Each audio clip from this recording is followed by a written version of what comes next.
Just making sure that my cell phone is off. Good morning, Mr. Shaskalsin. Morning, Chair. Good morning, Mr. Ngwato. Your microphone, please.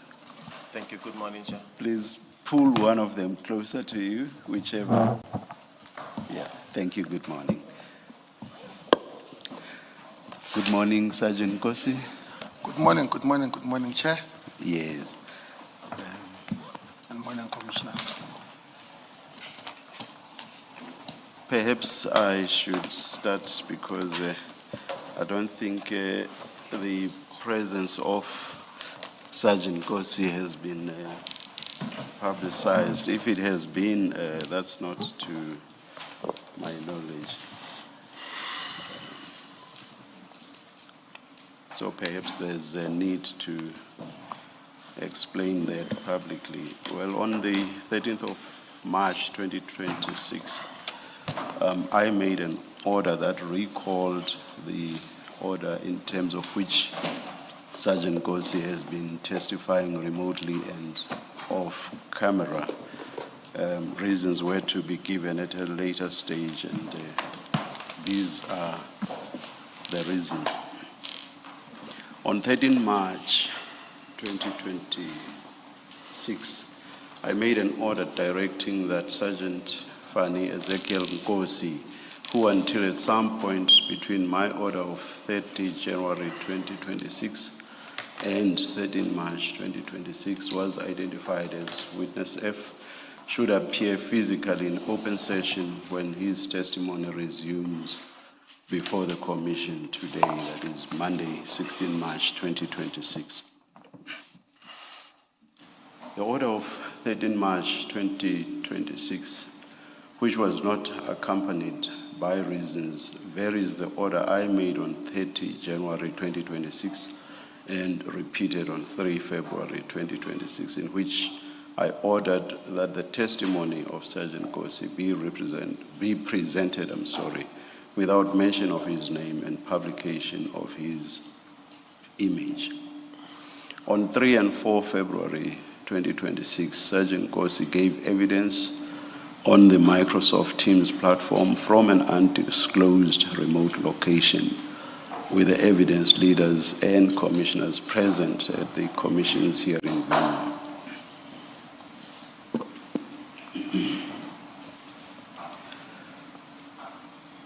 His evidence could not be finalized on those dates. This resulted in a postponement to 16 and 17 March 2026. Below are brief reasons for the order of 13 March 2026. On 26 February 2026, Deputy National Commissioner for Crime Detection, Lieutenant General Shadrack Sibia, testified before the Commission. At the commencement of his testimony, he sought a ruling that the Commission's evidence leaders should not examine him on issues relating to his relationship with Sergeant Nkosi until the latter had concluded his evidence.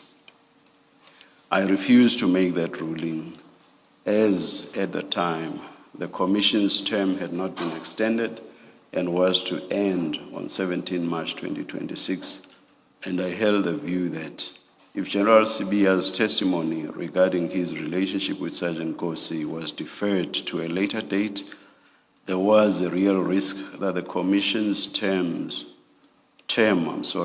would end before General Sibia had testified on what I believed to be a crucial part of his evidence. Previously, General Kumalo's testimony revealed that Sergeant Nkosi fetched a paper bag from the home of Mr. Katiso Molefe, one of the accused in the murder of Mr. Armand Swart. During that testimony, a video clip depicting this event was played, showing both Mr. Molefe and Sergeant Nkosi. Sergeant Nkosi was identified by name. The effect of that was that the public was put in the position of being able to connect the sergeant's name and his face as depicted in the video clip. Crucially, the video clip was played during a public hearing which was live streamed. When Mr. Ngwato, Sergeant Nkosi's attorney, subsequently made submissions in a postponement application, he inadvertently alluded to this video clip and mentioned that it depicted Sergeant Nkosi carrying a bag. In his submissions on that occasion, the evidence leader who was to lead Sergeant Nkosi also inadvertently mentioned the sergeant's name in so many words. If truth be told, the proverbial cat was out of the bag. That notwithstanding, Sergeant Nkosi was still allowed to testify off camera and from a remote location. General Sibiya's witness statement was replete with mention of Sergeant Nkosi's name, and Sergeant Nkosi was central to the events in respect of which General Sibiya was called upon to testify, including the meeting held at General Sibiya's office between him and Mr. Vusi Ket Matlala during or about February 2024, and a party held at General Sibiya's house at which Mr. Matlala was present on 14 September 2024.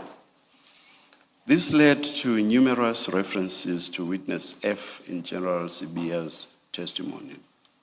In one of those references, the general accidentally mentioned Sergeant Nkosi's name. At that point, I took the view that it had plainly become farcical to continue with the facade of hiding Sergeant Nkosi's name. Thus, I directed that Sergeant Nkosi's name should henceforth be mentioned without qualification. What remained of the order of 30 January 2026 was the question whether Sergeant Nkosi should continue to give his evidence from a remote location. On 26 February 2026, the Commission notified Sergeant Nkosi's legal representatives that I intended to recall the order of 30 January 2026 and to issue a new order that Sergeant Nkosi attend physically at the venue of the Commission hearings and testify in open session. Sergeant Nkosi was invited to make representations showing cause why the order of 30 January 2026 should not be recalled and replaced as stated. On 3 March 2026, Sergeant Nkosi delivered an affidavit to the Commission. In the affidavit, he set out reasons why his evidence should continue to be heard in camera.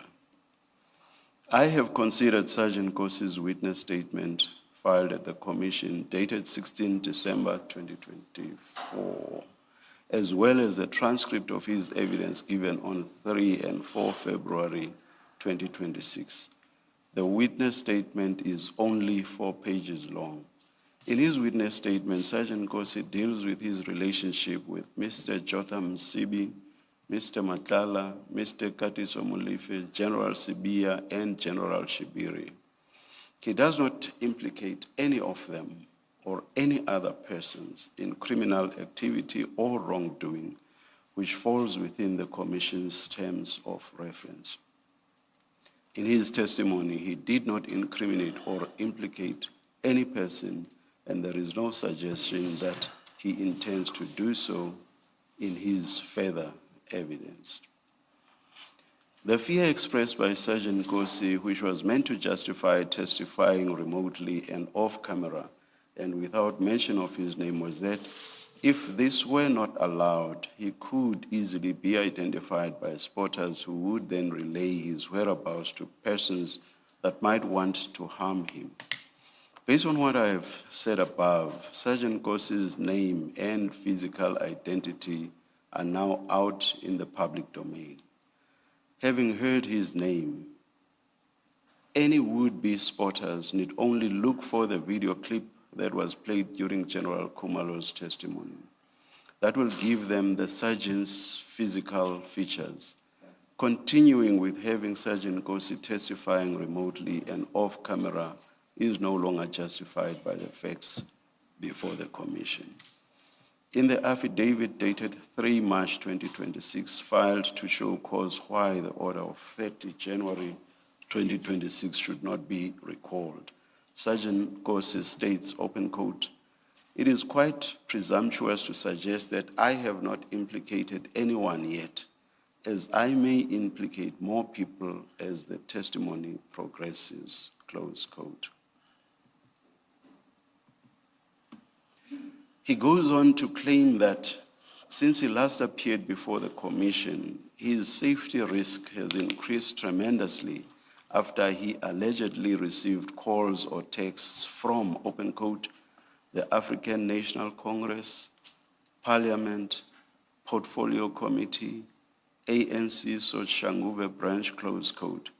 He also mentions a few high-ranking members of the ANC, an unnamed girlfriend of one of these members, an unnamed member of parliament, and unnamed friends of some of these persons.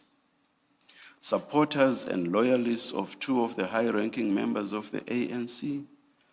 He says these persons have contacted him to discourage him from testifying further. Sergeant Nkosi does not take the Commission into his confidence as to what he could possibly say about these people and why they would not want him to testify further. I have taken the conscious decision not to mention the names of these people because mentioning them without any substance having been given on what Sergeant Nkosi says about them, that will serve no purpose other than being sensationalist. Sergeant Nkosi also claims that as a result of his past relationship with the late Mr. Jotham Msibi, whom he claims had a fair share of enemies, he met a lot of senior government officials, politicians, and parliamentarians who visited Mr. Msibi and who had a close relationship with him. Sergeant Nkosi does not say that any of these relationships with politicians are relevant to the Commission's or terms of reference. His witness statement does not implicate any of these politicians in any wrongdoing, and he does not allege that he intends to implicate these persons when his evidence resumes. Accordingly, it is not apparent on what basis any of the grounds on which Sergeant Nkosi relies are relevant to the question whether he should continue giving evidence remotely and off camera. Importantly, he does not state how, if at all, attendance at the Commission's venue poses a risk to his safety. This must be viewed in the light of the fact that he states nothing in his affidavit, witness statement, and oral testimony so far that implicates any person in conduct which falls within the Commission's terms of reference. The order of 30 January 2025 only serves to shield Sergeant Nkosi from the discomfort of testifying in public. This is not the purpose of full or partial in-camera hearings.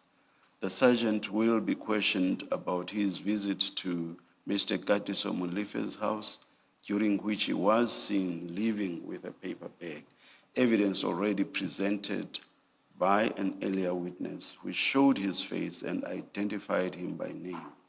His image and name are therefore known to the public. While the Commission takes the safety of its witnesses seriously and will take all reasonable measures to ensure that its witnesses are not put at risk, it is clear to me that Sergeant Nkosi is no longer justified to testify, or rather, the order that he continue testifying remotely is no longer justified. There is no cogent basis for believing that any of the evidence he intends to present will place his life in danger. It was for these reasons that I made the order of 13 March 2026. Thank you. Mr. Shazarsin? Thank you, Chair. I'm not sure if Sergeant Nkosi has been sworn in. I do not think I should swear him in again. Sergeant Nkosi, you remember that you are still under oath. I confirm, Commissioner. Thank you.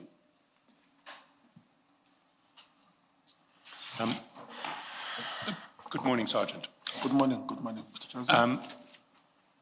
Sergeant, when we left on the 4th of February, there were 6 topics that you undertook to consider, look at your records, and get back to us on. The first of those topics was 5 topics. Was why you sent Mr. Madlanga the warrant of arrest for Mr. Kawula on 21 October 2024, and in particular whether it was to ask his assistance in the arrest of Mr. Kawula because you were on your way to arrest Mr. Kawula on a Saturday and there was a shortage of SAPS officers. Would you like me to run through them all, or do you want to take them one by one? I think I'll take them one by one.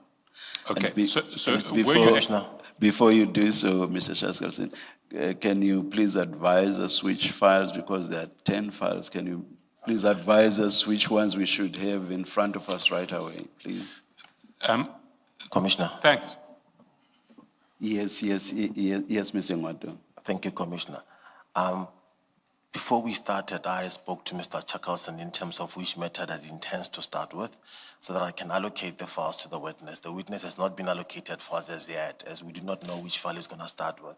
I thought it was going to start with that aspect because as we're still busy with it, that's when the commission started. Can I therefore be given an opportunity to provide the witness with the files that he might be referred to? Otherwise, where he's seated, he doesn't have any file. Yeah. May we perhaps just adjourn very briefly then and be advised when to come back? Certainly, Chair. Thank you. Thank you.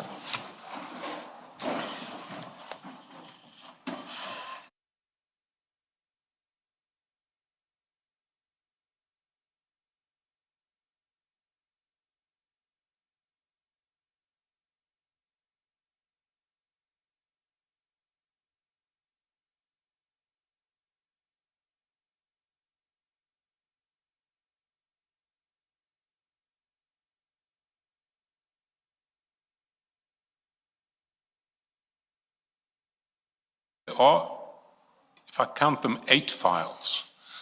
And then I can eliminate 2 for now. The 2 that I won't refer to, certainly not this morning and probably not today, are files 1 and 2 of 3 of the additional exhibits. But unfortunately, I have to move between the other 6 files on and off today. No, that's fine, Mr. Shaskalson. Good morning again, Sergeant. Good morning, Commissioner. And as I was saying, there are 5 issues, not 6, that you undertook to get back to us. And the first one was why you sent Mr. Madlanga the warrant for the arrest of Mr. Kawula on 21 October 2024, and in particular,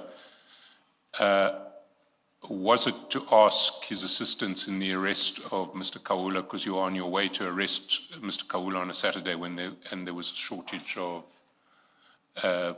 police officials available? So if you can answer that question first, then we'll get to the others. Can you repeat that question, Commissioner?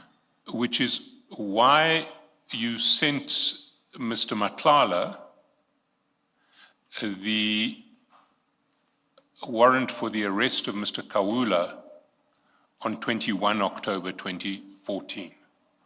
So that's the basic question. There's a sort of sub-question, which is the chair had engaged you over the issue of whether it was, as you had earlier indicated, because you had been suddenly called to arrest Mr. Kawula on a Saturday and there weren't SAP's officers available for the arrest, and it was to secure the assistance of Mr. Madlanga if you needed it, through his private security firm. I did not say there weren't enough police officials to arrest Mr. Kawula. I said I sent the warrant to Mr. Madlanga because whenever he goes to the pubs or places to have fun, he sees or he might see Mr. Kawula, and then he will effect the arrest or call the cops and show them the warrant so that they must arrest Mr. Kawula.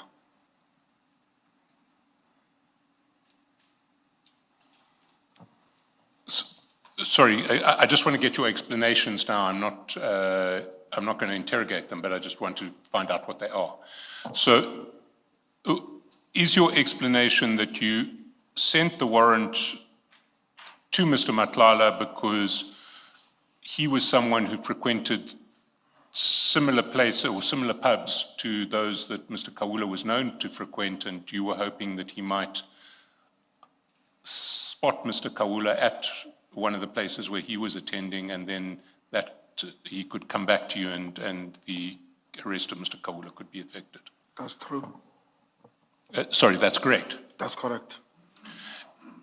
Then the second question that you said you would come back to is whether you had received any further payments from Mr. Madlanga beyond the 20,000 that Mr. Madlanga paid you, 20,000 rands, on 27 October 2023, the 5,000 rands that he paid you on 23 May 2024, and various amounts drawn in cash on Mr. Madlanga's card for repairs to his boat and the jet ski of Mr. Msibi that he was using. Did you receive any other payments from Mr. Madlanga beyond those payments? Not that I remember. Not that you remember? Yes. The third issue that you were going to come back on was the location of Mr. Madlanga's Limpopo farm. That's correct. Do you have the location of Mr. Madlanga's farm? That's correct. It's in one of the files. I'll check it now. But I've got it's in not exactly in Limpopo, but before Limpopo is Mokopane. So it's in the Mokopane district? That's correct. And you have an exact location? That's correct. And how can we get that? I mean, can your attorney make that available to us at tea time? Definitely. Thank you.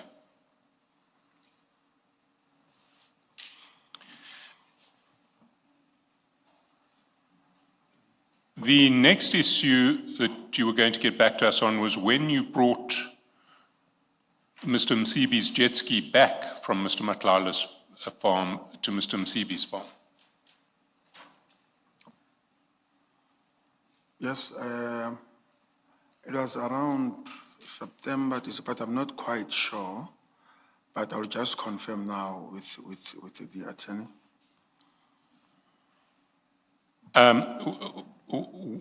When you say you're not quite sure and you need to confer with your attorney, are you capable of finding an exact date in the record somewhere, or why would you need to speak to your attorney?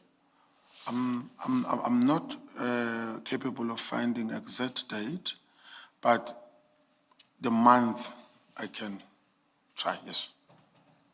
But your estimate is September 2024? That's correct.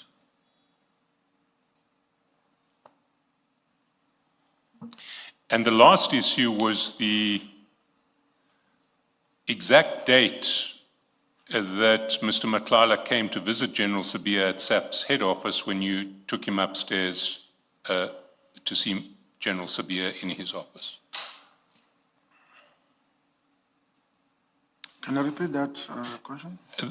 The date of what you said was the first meeting between Mr. Matlala and General Sabia when Mr. Matlala came to visit General Sabia at SAP's head office, and he met you downstairs and you took him upstairs to General Sabia's office. Yeah. That date? Okay. I think that was around August, September. 2024. That's correct.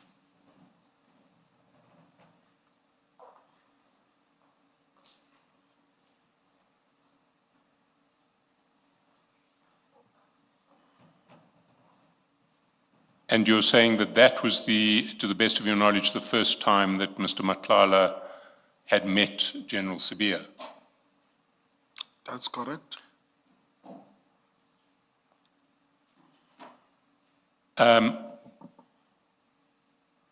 Let me then start with that last date, because your earlier testimony was that it was much earlier in 2024. I don't have my exact note here, but I seem to remember January or February 2024 was what you were saying. Let me get the exact date and come back and answer that. But it was certainly well before September 2024. How did you establish that it was in September 2024? Okay. As you recall, when I testified, I said it was around 2023 or 2024 earlier, but when Commissioner Kumalo reminded me that the project was granted in around June, if I'm not mistaken, then I went back and recalled that it must have been around September, because of that was when Mr. Matlala had issues with his payments. So your memory, you've determined that date inferentially with reference to the contract that Mr. Matlala had with SAPS, not by any other means. So you've used the fact that his contract was only awarded in the middle of 2024 to estimate that this meeting must have taken place in September because it was about problems with the contract. That's correct. You don't have any other means of specifying the date for this meeting? No, I don't have. But you are clear in your mind that that was the first meeting? According to my knowledge, it was the first meeting in my presence.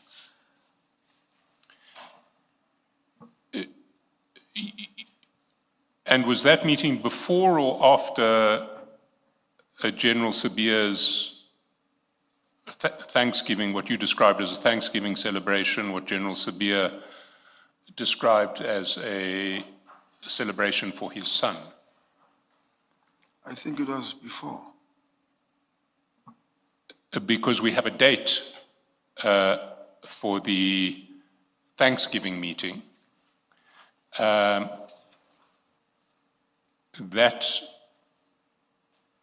That date, if you bear with me for a minute, 14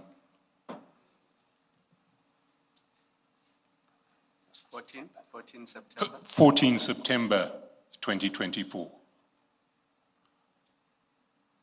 So how much before 14 September 2024 would your first meeting with, would Mr. Matlala's first meeting with General Sabia have been?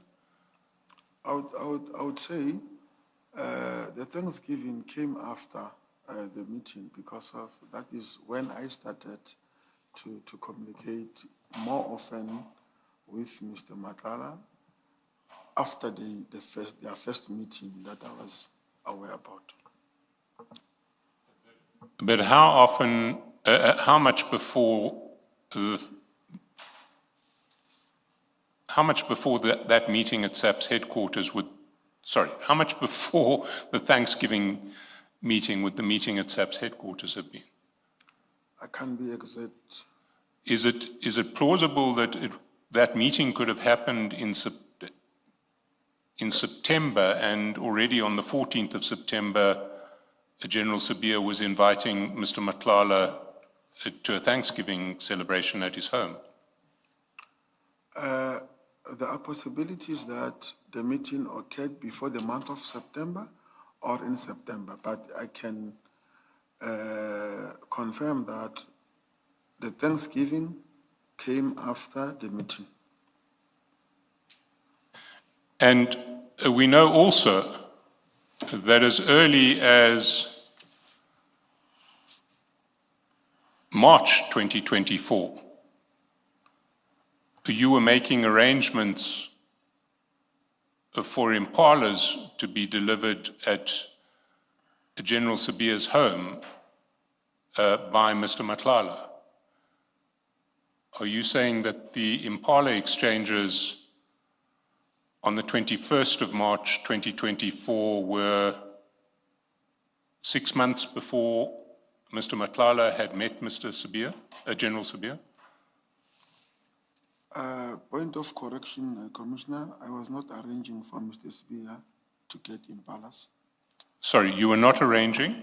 For Mr. Sibiya to get the impalas. Well, we've been through that previously. What happened is you got a voice call forwarded to you by Mr. Matlala on the 21st of March, asking for details as to where the impalas should be delivered. You then forwarded that voice note to General Sibiya, and you then received back saying it's from CAT. You then received a screenshot from Mr. Matlala that reflected that the delivery would take place at General Sibiya's home address, and said, okay, everything's been arranged. He will catch the impalas on Sunday and transport it Monday to that location. Is it good? That was Rudy, farm manager, on the screenshot, and Mr. Matlala said, no problem. So that exchange all took place on the 21st of March, 6 months before you say General Sibiya first met Mr. Matlala. How do you explain that? I'm explaining that by saying, in my knowledge, Mr. Matlala sent me the voice note. I sent the same voice note to General Sibiya. General Sibiya sent me feedback. I sent it to Mr. Matlala, but I did not take part on the set arrangement as you are saying that I've arranged. What was the feedback that General Sibiya gave you? He gave me, he sent me a location to give to Mr. Matlala. And you understood that to be the location at which the impalas were to be delivered? That's correct. And that happened in March 2024. We know that. We've got the cell records and the WhatsApp records and the screenshot. I will revert back to my files and just confirm.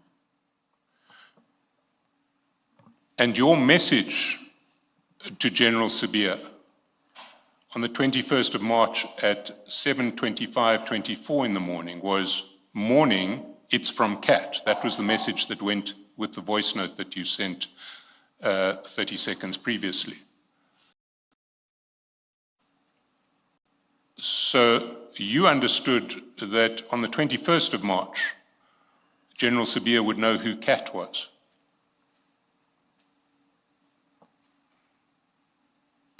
I'm not sure that I'm getting what you are saying. Can you repeat that?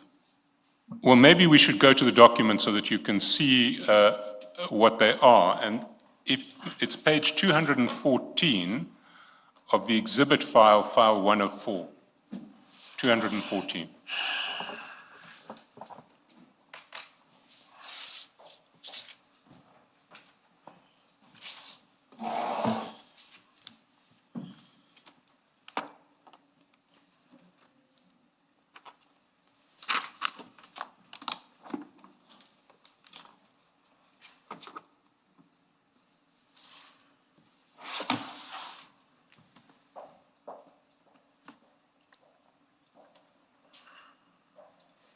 I found it. So at 7:24:55, you forward the voice note, and you recall what that voice note says. It broadly says, what address must we deliver the impalas? That's correct. Immediately after forwarding that voice note to General Sabia, you say, morning, it's from CAT. You see that at Yes, chat I number see. 5. Yes, So you assumed that General Sabia knew who CAT was. that's correct. So by the 21st of March 2024, General Sabia knew who CAT was. That's correct. But you say the first time they met each other was 6 months later. I've never said the first time they met each other. I said when I collected Cat downstairs, he was at General Sibia to complain about his payment, not that they met for the first time. So you accept that they must have met quite some time before that meeting in September, That's correct. and in particular that they would have met before you sent this voice note on the 21st of March. Possibilities, yes. Well, why would you refer to Mr. Matlala as CAT if you didn't know that General Sabia and Mr. Matlala were well acquainted? If I understand the question correct, you say, why do I refer Mr. Matala as Cat? Yes, you're sending a note, you're sending a text to General Sabia, and you want to explain that the voice note comes from Mr. Matlala, and you don't say, good morning, this is a voice note from Mr. Matlala. You say, morning, it's from CAT, which suggests that General Sabia knows who CAT is, which suggests that General Sabia and Mr. Matlala are well acquainted.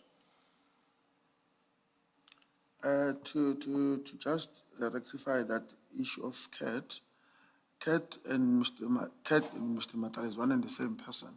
And myself and General Sibia knows that who Cat is, what the name Cat belonged to.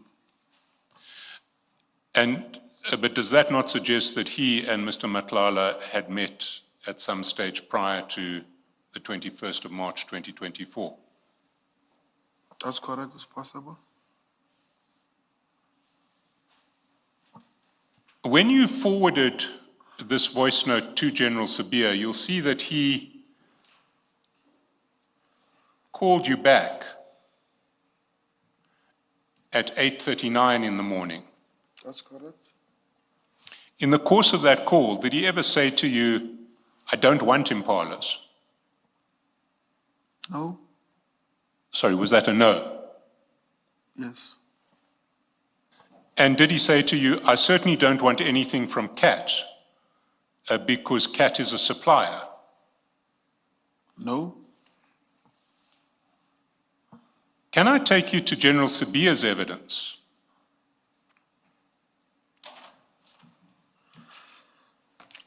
It's in that additional file 3 of 3. 303. 3 of 3. So the additional file, and it starts at page 1258.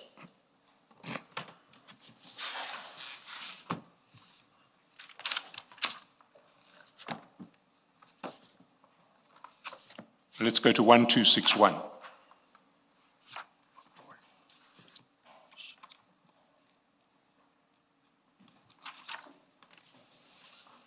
I'm on it. So at 1261, Just bear with us, Mr. Chaskowski.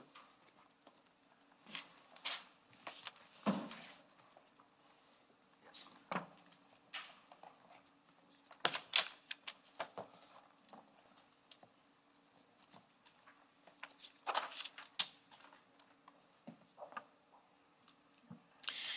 And he is talking about the meeting where you brought General Sibiya, where you brought Mr. Matlala up to General Sibiya's office. He's got that date as December 2023. And the chair asks him, are you saying that in December 24 you called witness, either 23 or December 2023, you called witness F to your office and asked him to fetch someone who was downstairs. Are you saying that did not happen? He says that did not happen. Lower down, he says he denies that he asked witness F, who's yourself, to be the go-between between you and Mr. Matlala. He says, I never made such request. Over the page, Commissioner Kumalo, at about line 15, so when witness F says, on my arrival to General Sibiya's office, I delivered Mr. Matlala, then General Sibiya said to me, I'm reading line 20 on 230, that never happened. General Sibiya says that never happened. He's not being truthful when he says the three of you were in the office together and you gave him this instruction. From where I'm sitting, I say that never happened, Chair.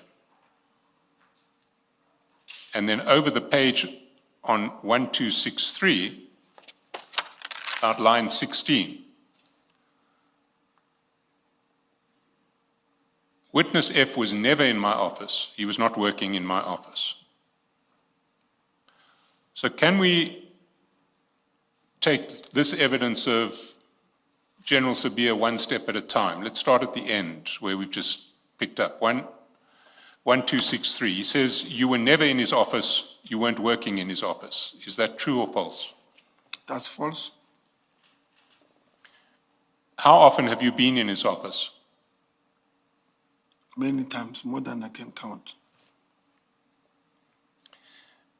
And when he says, let's go back up a page, 1262, Commissioner Kumalo puts to you, on my arrival to General Sibiya's office, I delivered Mr. Matlala. Then General Sibiya said to me, and he says that never happened. So he says you never delivered Mr. Matlala to his office. Is that true or false? That's false.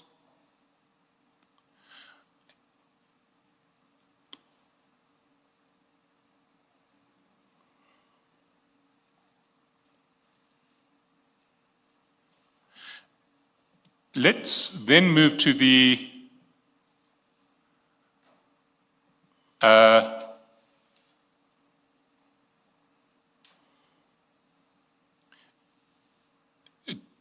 to what he says about the impalas. And you've answered some of it already. If you go to page 1267, same file, lines 9 to 11.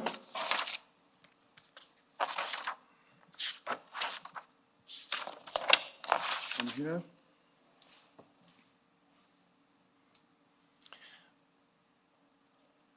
He says he never allowed the impalas to come to him because even if he said, and if you said, when you said from Mr. Matlala to me, I realized, look, I don't want anything from anybody. Did General Sibiya ever say to you he doesn't want to receive anything from Mr. Matlala? he never said anything. If we go down the page, or actually to 1271, 1271.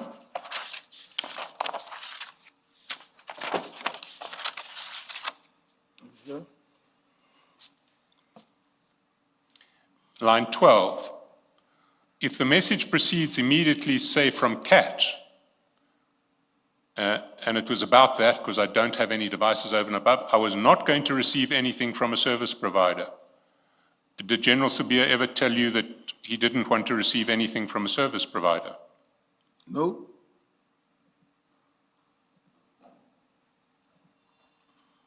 Then on 1272,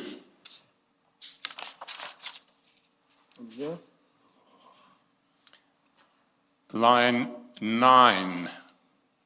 I think I indicated earlier that when they sent the pin drop to where the animals, the impalas, must be delivered, I did send it.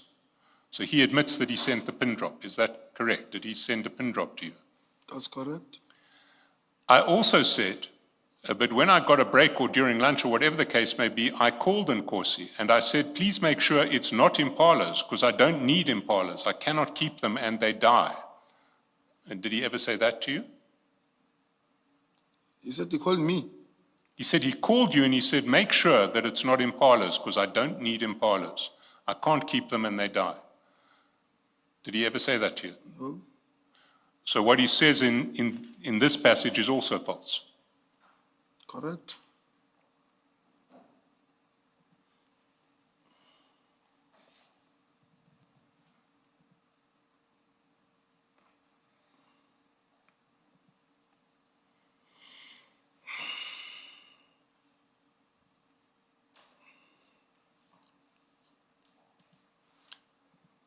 Can we then go to a further part of General Sabia's evidence?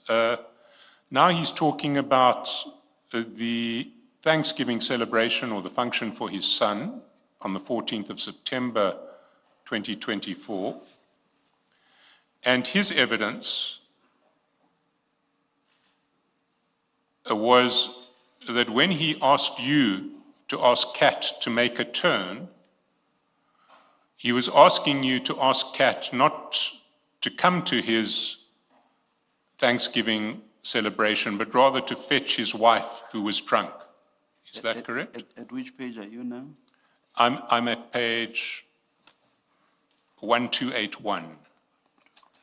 Thank you.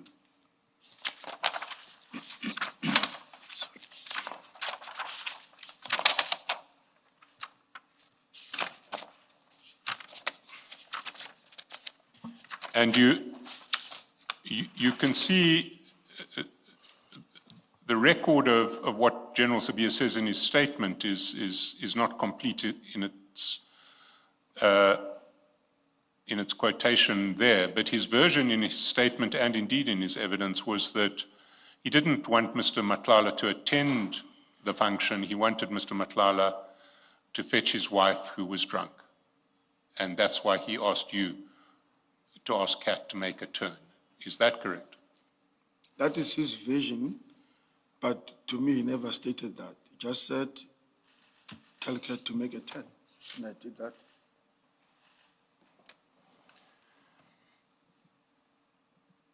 So he never communicated to you that he needed Kat to come to the function to pick up his wife who was drunk? I don't recall him saying that.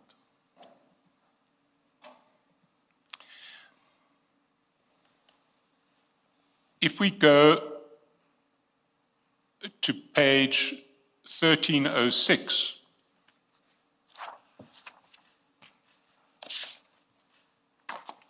No, 6.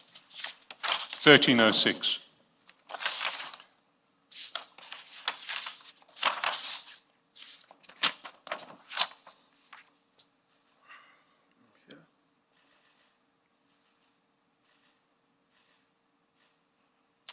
And if you start at at line 15, Ms. Hassim says, okay, and this is about the Madlanga urgent application and the exchange of WhatsApps between yourself and General Sabia in relation to that urgent application and what Mr. Madlanga had said about General Sabia. So Advocate Hassim says, so the content of this message to you is about Mr. Madlanga naming you in the court documents? Yes. Why did you forward it to Sergeant Nkosi? I might have to say, look what this man is saying, and it's not true. Did you have any conversation with Sergeant Nkosi about it? No, he says. When he says he never discussed with you what Mr. Matlala had said in his affidavits in the urgent application? Is that true or false? Can you repeat that question, Commissioner? When he says that he never discussed what Mr. Matlala discussed with you, what Mr. Matlala's affidavit in the urgent application said about him, is he being truthful or untruthful? Untruthful.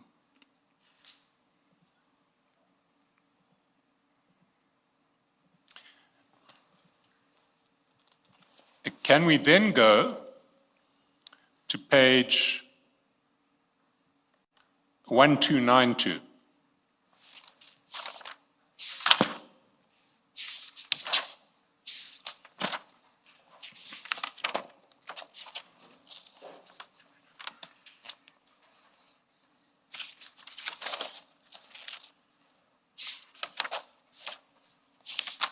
I'm here.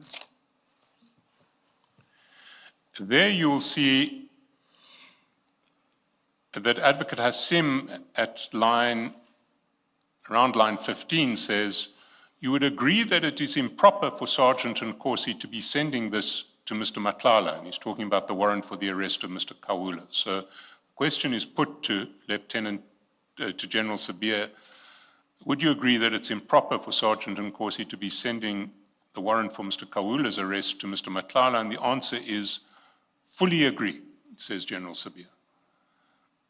Did General Sabia ever communicate to you that he thought it was improper for you to have forwarded the warrant of arrest to Mr. Matlala? No. Sorry, Mr. Cheskalson. In fact, you said when you testified previously that it was General Sibia who instructed you to forward it to Mr. Matlala, I correct? still confirm. Thanks. So can I, just picking up from Commissioner Kumalo's question, that is put specifically to General Sabia at page 1288.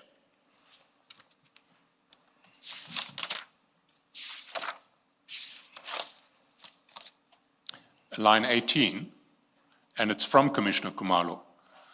When Sergeant Nkosi says to this commission, you told him to forward the same warrant to Kat Matlala, you're saying Sergeant Nkosi is lying, he's not telling the truth.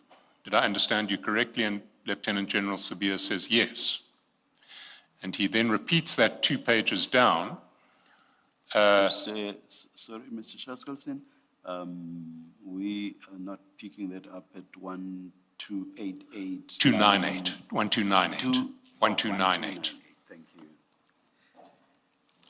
line 18. 129. 1298.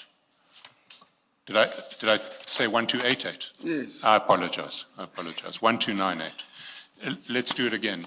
If you go to 1298, line 18, Okay. when Sergeant Nkosi says to this commission, you told him to forward the same warrant to Kat Matlala, you're saying Sergeant Nkosi is lying, he's not telling the truth. Did I understand you correctly? And General Sabia says yes. And if you can read that with 1300,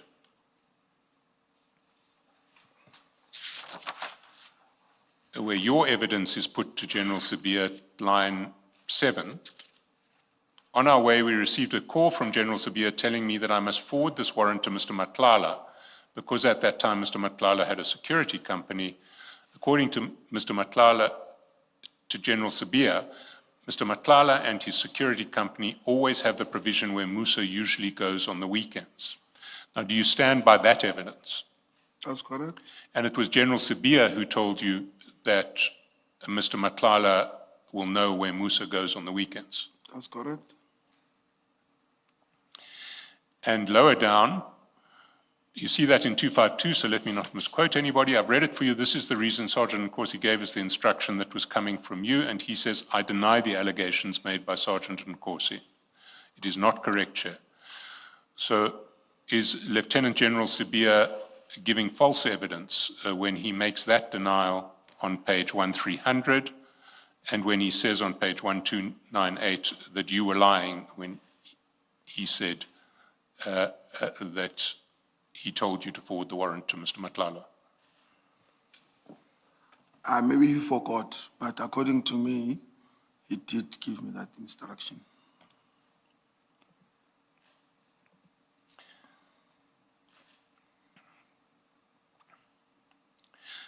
Then, in relation to your evidence,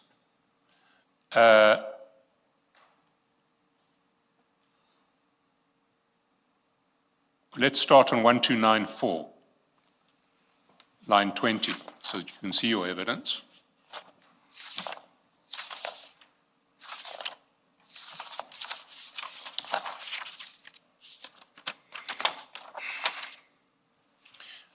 Your evidence was, after 45 minutes, I received again a call from General Sabia telling me that, or confirming to me about what already General Ramangwa had said to me, that this is a matter of importance.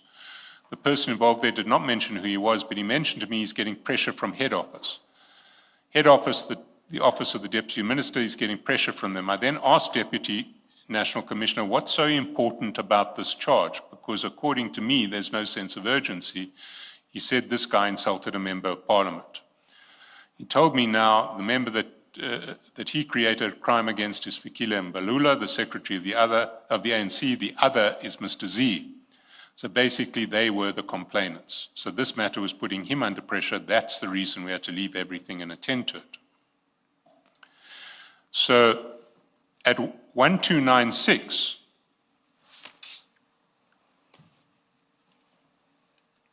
lines 18 to 20, he says, Sergeant Nkosi at his level, he's 5 levels below me, 5. He'll never ask me a question that says, what's so important about this thing? What's your response to that? That's not true. You're saying it's not true? No, that's not true. Have you asked him on other occasions what's so important about a particular operation? Many occasions. Many occasions. Yes. And then on 1297, Before you leave that, Advocate Chaskalson, still on the same point, 1295. 1295. Remember, Advocate Chaskalson read the quotation, and then where General Sibia responds, he says, I think, Chair, that I must tell you that Mr. Nkosi is not telling the truth. Do you see that? That is 1295. Yes, 1295 from line 18. Okay. So you see, remember Advocate Chaskalson read the quotation for you? Yes. And then General Sibia is asked to respond. So the question is, what is your response to this? Your response to this? And General Sibia says, I think, Chair, that I must tell you that Mr. Nkosi was not telling the truth. Do you see that? That's correct. What is your response to that? I've got no reason to lie about General Sibia. So it is General Sibia who's not being truthful. To put it in a respectful manner, I'll say maybe he forgot. Okay.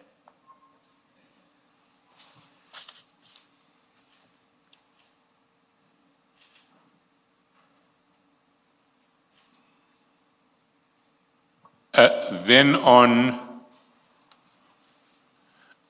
1297, line 11,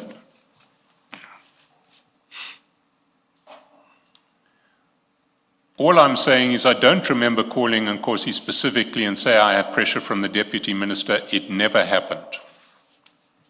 What's your response to that?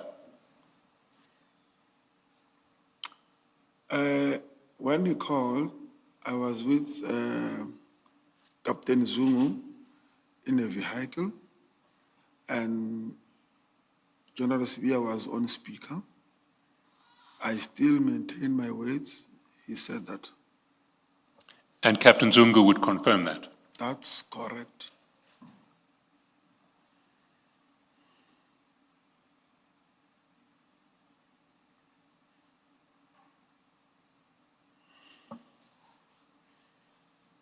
While we're on the saga of the arrest of Mr. Kawula, When you testified in February, you said you weren't aware of Z's surname. You said Z was one of the complainants, but you didn't know his surname. Do you stand by that evidence? Can you repeat that? When you testified in February, you said that there were two complainants. One was Mr. Mbalula, and the other one was Z. That's correct. And you knew Z, but you didn't know his surname. I was not sure about his surname. Okay. You weren't sure about his surname? Yes, but I knew him. This is what I said. Yes. Are you now sure about his surname? That's correct. And what is his surname? Mad. Z's in your phone book, isn't he? That's correct. And you communicate with him on WhatsApp. That's correct. And what name do you use for him in your WhatsApp communication? Zenzile EFF. Zenzile EFF. That's correct. Why Zenzile EFF? This is how I saved him as Zenzile EFF. But why would you associate him with the EFF in how you save him? I just felt like that. Zenzile EFF. Come, Sergeant Nkosi, you must have a reason. No, Commissioner. That is Zenzile EFF. I hope I'm not saved in your phone book as Jaskelson. I will tell you how I saved him. something else. Let me not name a party. Why Zenzile EFF? It's Zenzile EFF. No, I just saved him like that. It's Zenzile EFF. I see.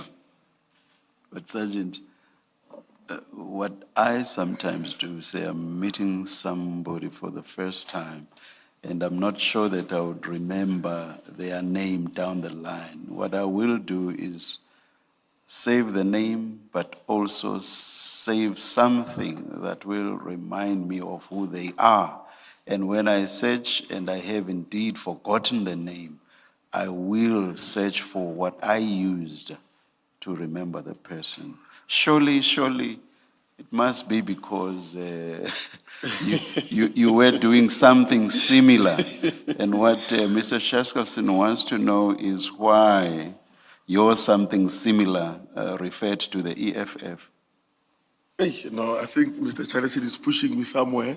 I saved him Zenzile EFF because I once saw him wearing an EFF hat. I see. Is his full name Zenzile? I think so, Commissioner. I know him as Z, but I know these Z's, they call him Zenzile. Or some people call him Zenzile? That's correct. For the record, perhaps we should spell Zenzile, because we've seen that the transcript usually misspells some names. Zenzile is Zenzile. Yes. Yes, Mr. Jaskelson? What nickname does he use to address you?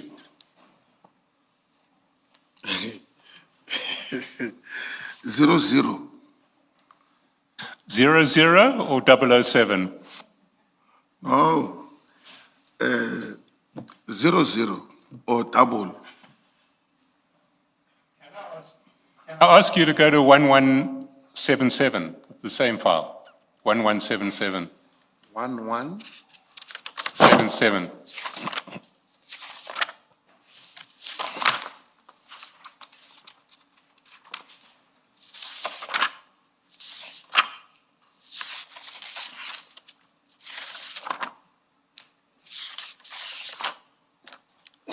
Sorry, you said 1177 on the same file.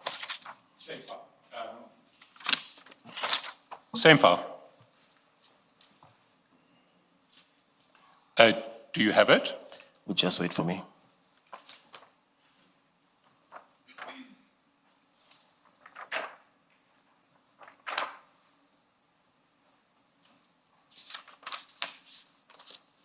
Thank you. Can I ask you to look at chat 2 not chat 2, chat 3, 17 March 2023. There, Mr. Nwalo says 007, and you respond, my man.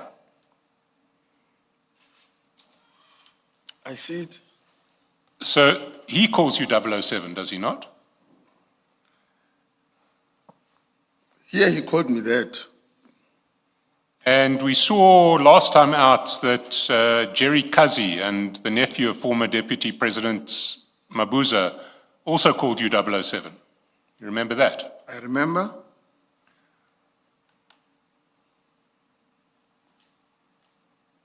Why do you seem so reluctant to admit that people call you 007?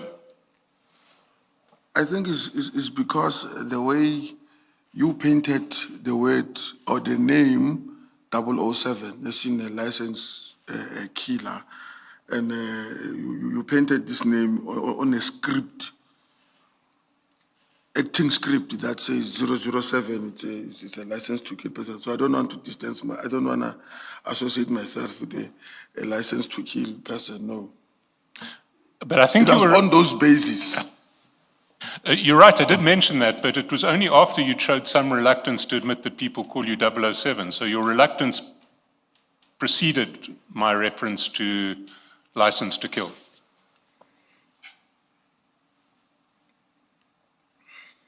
Who is 007? I don't know, Commissioner. Who is 007? You don't know that 007 is James Bond? Can you repeat that? You don't know that 007 is James Bond? Yes, I know. It's James Bond. And what is James Bond? It's an actor. Oh, it's not an actor. The character James Bond. What is that character's profession? Hey, I don't know because if I don't watch that movie, man. You've never seen a James Bond movie? I know. No, Commissioner. No. You see, James Bond is an undercover agent of military intelligence in Britain with a license to kill. 00 means license to kill. And undercover agent is what James Bond is. Okay. So why would people call you 007? Maybe it will. In my profile there, I've saved myself as 0 tolerance to crime.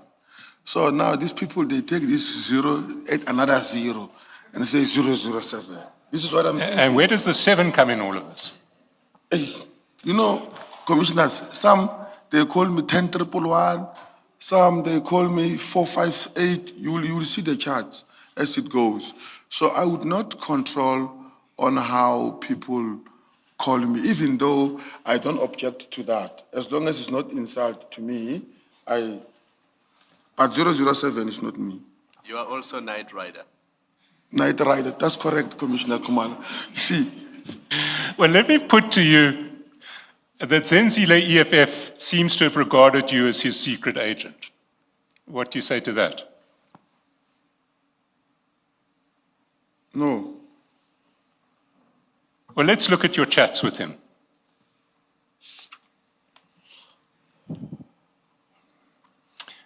Can we go down to 1178?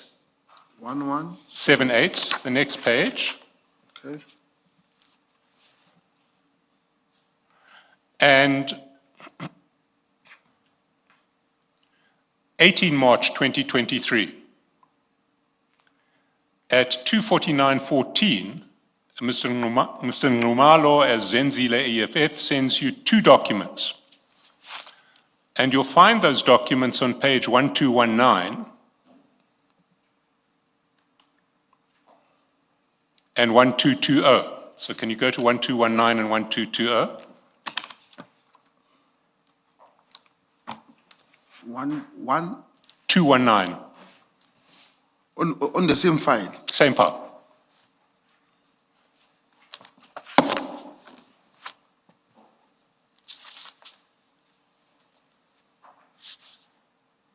Let me be sure. You said 112. No, 1219.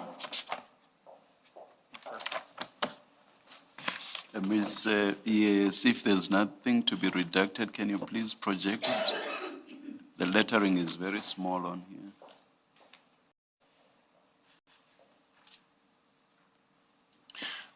So 1219 is particulars of a vehicle. You see that? That's correct.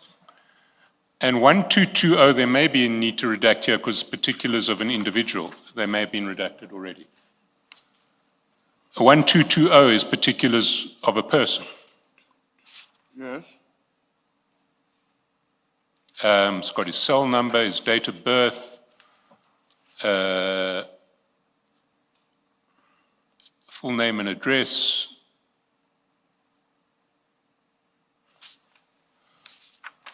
It says move or merge restricted, allowed to move or merge.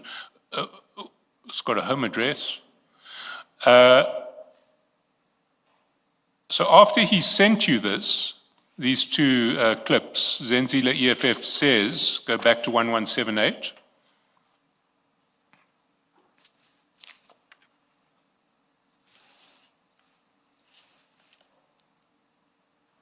You there? 211? 78. Yes. And at 2:49:35 in chat 5, Yes. he says to you, let's please get them intercepted and dealt with ASAP. And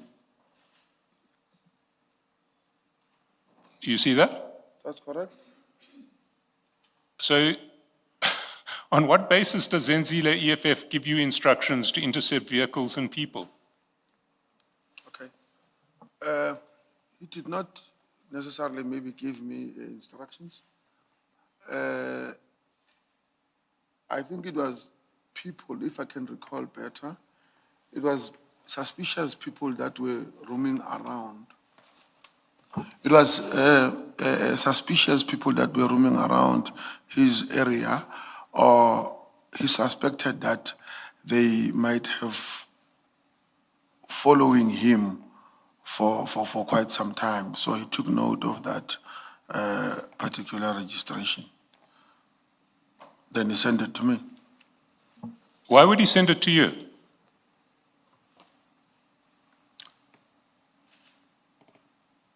Because of, that I'm flexible, and or to ask or seek help around the nearest police in that area where he was at that time. He knows that you're flexible. What did you mean by that? I'm flexible in my work. I'm flexible in responding to things of agency during my line of work, obviously. So I think he sent me on those bases. So if I ever need urgent help from the SAPS, I should call you. Definitely. Let's look at other aspects of your chats with him. You do that, Mr. Shaskelson. Sergeant, at which point would he have told you or explained to you that these people may be people that are following him? I mean, you look at the chats in 117. This is on the 17th of March. Then the chats at page 1178, they are on the 18th of March, and there is no telephone call in those exchanges on the 18th of March. So at which point, in fact, at 1177, the very last chat is you have called him and you say, no answer, so right at the bottom. So we know from chat, in fact, all those chats at 1177, there is no telephone call between the two of you, at least not on this number, on the 17th. And then on the 18th, by the time he sends you those personal and motor vehicle details, there's still not been a telephone call between the two of you. So at which point would he have explained to you that these vehicles are following him? It was never a WhatsApp call, but it was a straight straight call, When was that? on the very same time. On the 18th? I can't just recall, but we spoke telephonically on the phone. So he was saying these cars on that day are following him on the 18th. He said it was a car, not cars, yes. Thank you. Thanks, Mr. Chaskalson. So how would you have called him? Would you have used your cell phone or your SAPS phone? I can't recall. And where would you have called him? Would you have called him on his cell number or on a different number? Do you know any other numbers for him? No, I only know this one.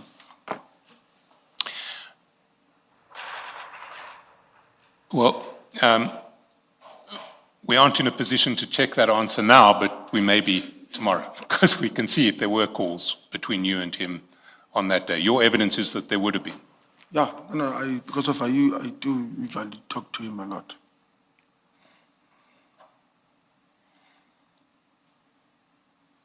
Have you visited Mr. Nxumalo at his home?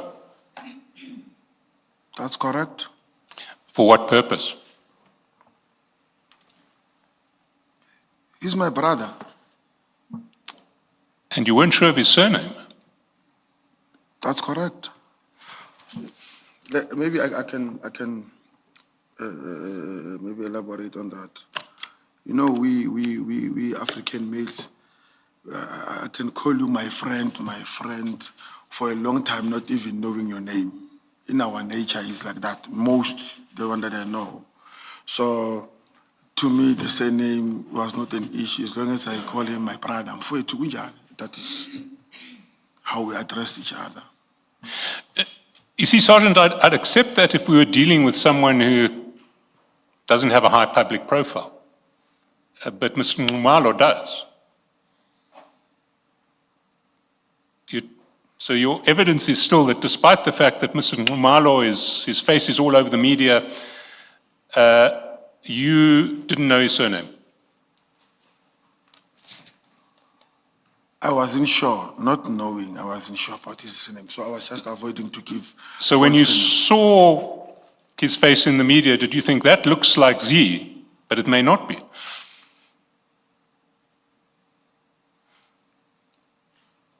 I don't know. Have you seen his face in the media? Yes? And did you recognize it as Z? Yes? But you didn't notice his surname at the time? No. I have to say that sounds extremely implausible to me. It's to me, it's possible. You just check a face, I know this face, then you don't even bother to check what's below that. Let's go back to why you visited him at his home. He was your brother. How often have you been to his home? I can't remember. 1 time, 5 times, 10 times, 50 times? What are we talking about? I'm just skeptical on saying how many times, because I'll be closing myself in. When I say 3 times or 10 times, you find that I went there 80 times. So I just want to get a sense of it. You know, is his house a place you have visited often? Is it only on a very rare occasion? Give me an estimate. I'm not going to hold you to it. I can't give you. But many times. Yes, average, yeah. I can say that, Commissioner. So. I don't know myself what many times is. Sergeant, when I'm not sure, I usually say between 10 and 20. I'm afraid, Commissioners, that it will bind me that, hey, you said. So I'm not sure, Commissioner. Well, let me ask you about one time. Can we go to 1180?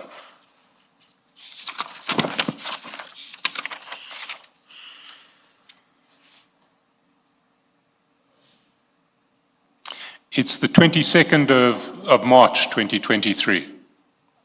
Yes.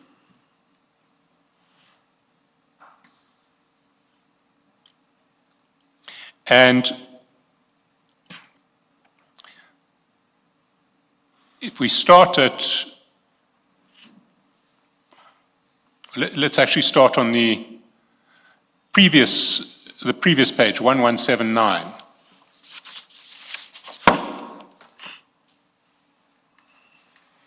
Chat 5, 22nd of March, 9:22 in the morning. He says, I'll call you shortly. Your response is agent. What do you mean by agent? I can't recall. What did I mean? Then he says, Did you mean agent, perhaps? Hey, that agent, I can't recall what that agent all about, Commissioners. having regard to the rest of the chat, I think the chair's suggestion makes a lot of sense. Is it possible that you meant urgent and it was just misspelled agent? Is it possible? I put it no higher than that. I don't know. Okay, well, let's continue. 10:24, he says send. 10:57, you said got it. 10:57, over the page on 1180, you sent him a question mark. 10:59, he says nowhere, question mark. 11:03, you send another question mark. 11:06, he says 1 minute.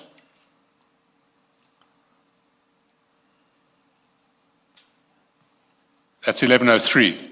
At 11:06. At 1:03, he says, "Can I call you later?" And by this stage, you're getting a bit irritated. You say, "You said 20 minutes an hour back." That's at 1:03. At 5:06, he says, "Can I call you later?" Did you have the sense he was trying to avoid you? Can you repeat the sense of what? Did you have a sense that he was trying to avoid you? No. You know why?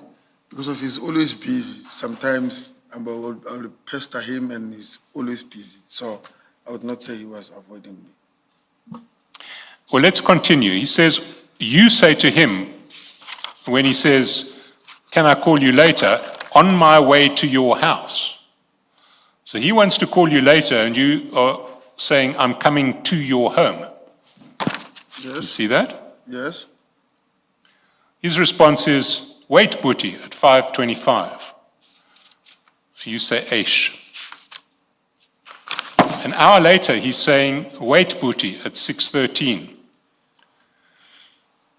"Just awaiting delivery," he says at 6:13:37. "Did you speak to Ndlondlo?" Okay. Who is Ndlondlo? It's Jotham Msibi. So it's Mr. Msibi. That's correct. Ndlondlo spelled Ndlondlo.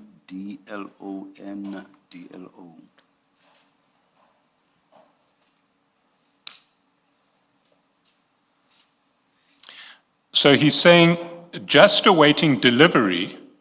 Did you speak to Mr. Msibi? Your response is, "I'm with him when I call you." So you were with Mr. Msibi as you were calling. That's correct. Mr. Numalo says he's awaiting delivery.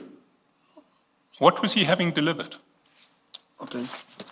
At that time, Mr. Msibi was suffering from arthritis, or, yeah, if I'm not mistaken, if I pronounce it correctly. So Z had ordered medication in Cape Town So he promised Mr. Msibi that he would deliver. But I think according to him, due to unforeseen circumstances, then I had to collect. Sorry, what was the condition for which this medication was necessary? He could not eat. When he was eating, he was vomiting. So that is the reason I was pestering him. So Z has sourced medication from Cape Town for Mr. Msibi's condition. That's correct? Is he a doctor? No.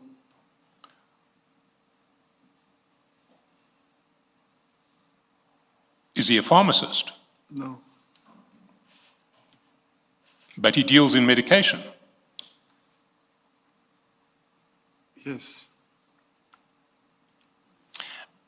How did it come about that Z was offering to source medication for Mr. Msibi?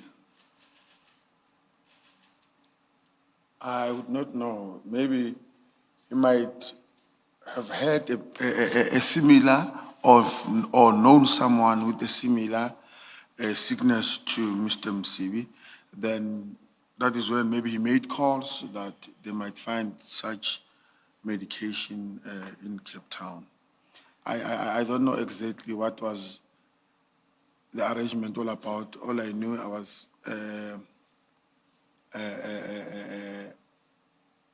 ready to collect such to Mr. Numa. Let us take the adjournment at this point and come back at 20 past. Let's adjourn.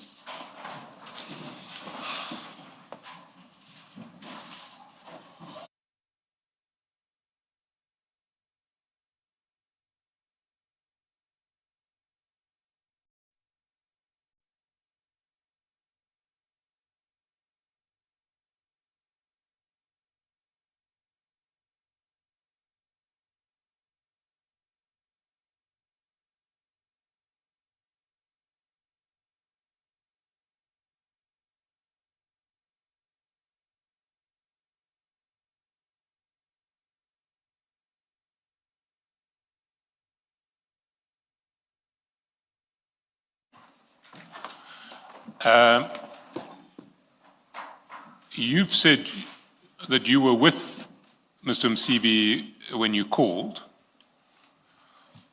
Zia said, okay. And then he says, in other words, Mr. Msibi, said he told you to come back in the morning. I'll call you, and that's at 6:57 p.m. on the 22nd of March. Then you hear nothing from him for 4 more days.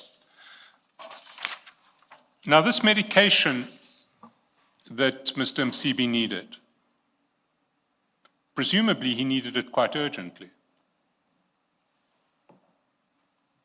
Why didn't he go to his doctor to get it? I would not know. Did he ask you to organize it through Mr. Nxumalo? I don't understand you, Commissioner. Well, how was it that you came to be involved in the delivery of medication dispensed by Mr. Nxumalo for Mr. Msibi's condition? How did this happen? I'm always with Mr. Msibi. Mr. Nxumalo frequently come to Mr. Msibi. That's on those bases. And did he offer to find the medication on one of those frequent visits to Mr. Msibi? I wouldn't answer that because when they were arranging, I was not there. I just came in the part where they said I must just go and collect those medication. So how was it that you ended up being involved in this collection of medication? Who gave you the instruction? Who asked you to do it? Okay. As I said, I'm always with Mr. Msibi. Then he just say, Ngaliam, go to the collect medication for me. But you've now been unable to get the medication on the 22nd, and he hasn't come back to you for another 4 days. But on the 26th of March at 4 p.m., he says, I'll call you in 2 hours. What happened over those 4 days with Mr. Msibi and his need for medication? Did he not ask you to ensure that the medication was collected? I don't know what really happened to him, but I believe maybe he got the temporary medication to keep him going before this medication could be collected. So Mr. Msibi had access to medication from ordinary medical practitioners? Definitely, yes. And you speculate that in those 4 days he was depending on medication dispensed by medical professionals? I'm just assuming, yes. So on the 26th he says, I'll call you in 2 hours. Your response is, I'm so frustrated. Why were you frustrated? I can't recall why I was frustrated, but I remember I was frustrated, but I can't recall. Well, let me put a possibility to you. You've been waiting for something for over 4 days. It was fairly urgent, and you were still waiting. Would that not cause frustration? I wouldn't confirm that. Anyway, his response at 5:07 p.m. is, please wait, I'll call you back. You say, okay. At 7:02, he still hasn't called you back. And you say, my man, till what time? What was going on there?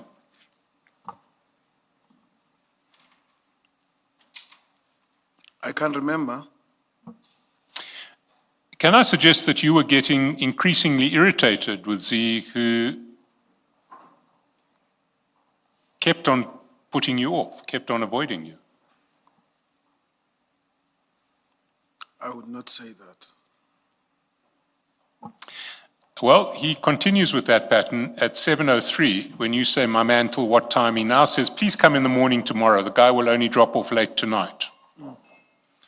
So now you've got progress and you say, I'll be there at 9 o'clock in the morning. He says, no, come around 11, please. 1181, you say, sharp 11, same place. And lo and behold, the next morning at 11, you get a message saying, running late, let's say 1 o'clock.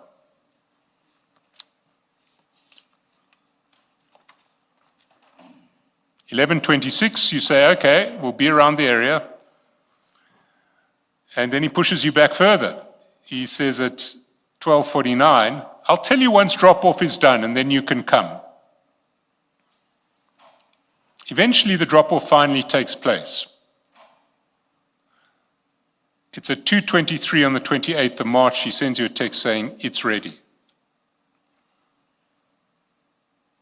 Did you collect the medication? I can't remember, but I think I did. You think you did? And what did it look like? What was the size of the package? Something like this big. Can you just describe the dimensions, because the record won't show the distance between your hands. Maybe say a box half of this, because of it was couriered, if I'm not mistaken. So it was a couriered box, Yes. half the size of a file. I'm thinking, yes.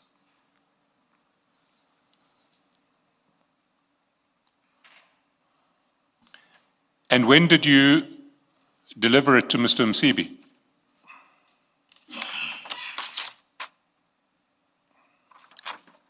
I can't remember whether on the same day or on the following day, because now it was no longer agent, because of this is why I said that I assumed that he might have got another.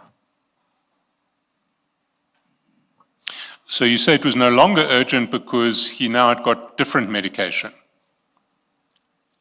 I assume that it might, because of, I can't remember if I deliver it the same day or the following day.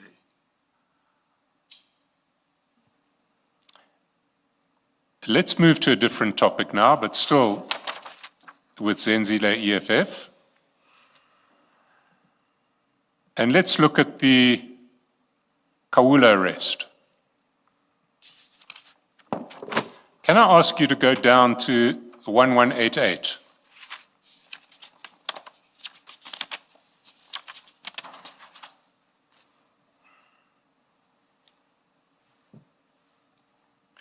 And now we are on the 16th of October 2024. Maybe go up one page, because the conversation starts at the bottom of 1187.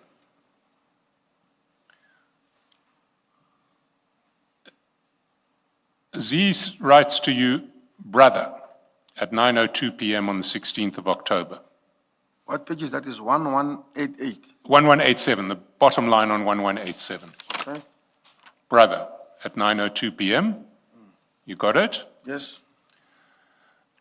9:05, you say, my man.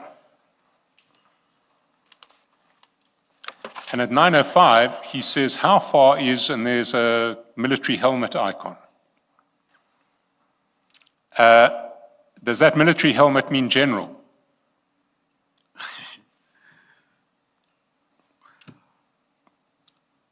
I think so. I think you're right. Let's see what the chat say. You say, let me check him. Were you checking with General Sibia? That's correct.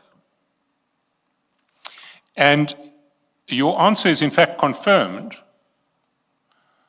because if we go to file 4 of 4 of the original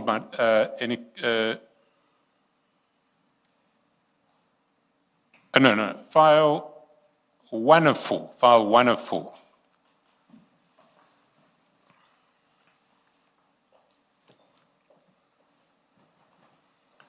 At page 254.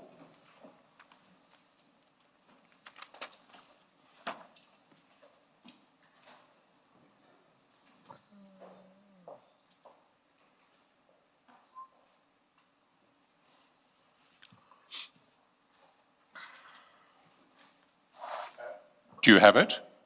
Yes, I have it. You'll see that on the same day at 21:28, well, 21:08:03, chat number 1, that's barely a minute after you said, let me check him. Yes, In fact, it's less than a minute, it's 30 seconds, you phoned General Sibia. that's correct. And then at 21:28:37, you send him a screenshot. And that screenshot you will find in file 3 of 4 at page 132.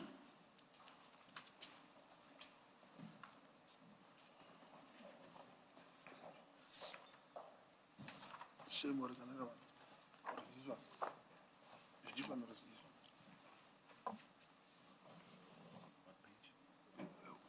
File 3 of 4, page 132.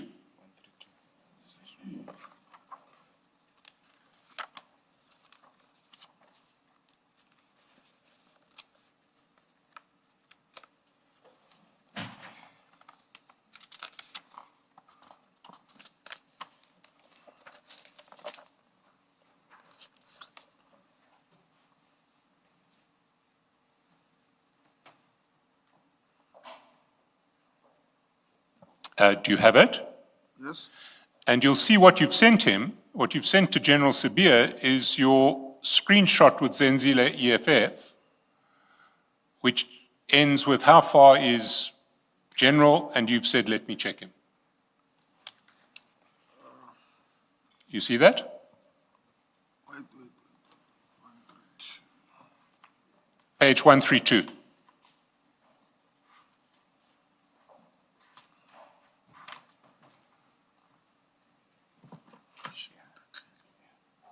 Yes, I see it.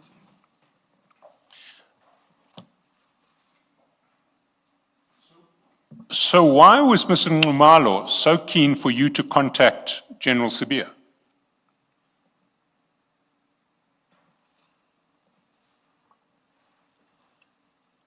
I don't know. I don't know.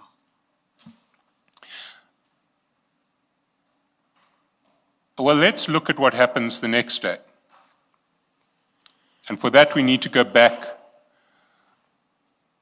to the new file 3, new file 303 on 1188. Okay.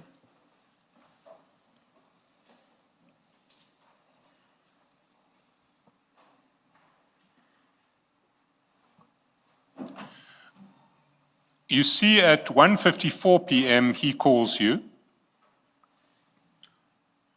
At 1:57, he sends you a contact card for Mr. Kawula. If you want to check that contact card, you'll see it at same file, page 1222. But maybe before you check them, let me tell you, I'll take you through all of the stuff that he sends you, so because you can then check them sequentially without jumping backwards and forwards. At 1:57:42, he sends a profiling report for Mr. Kawula.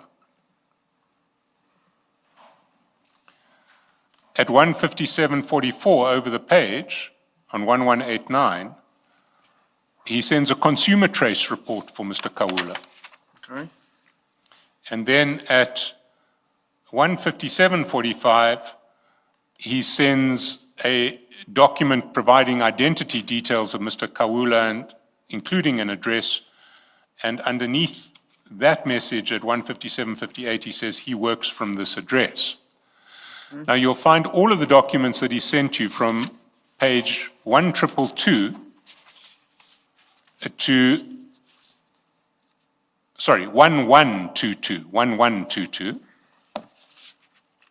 No, 1222. 1222 to 1231 of that same file. 1222 to 1231 are the documents that he sent you.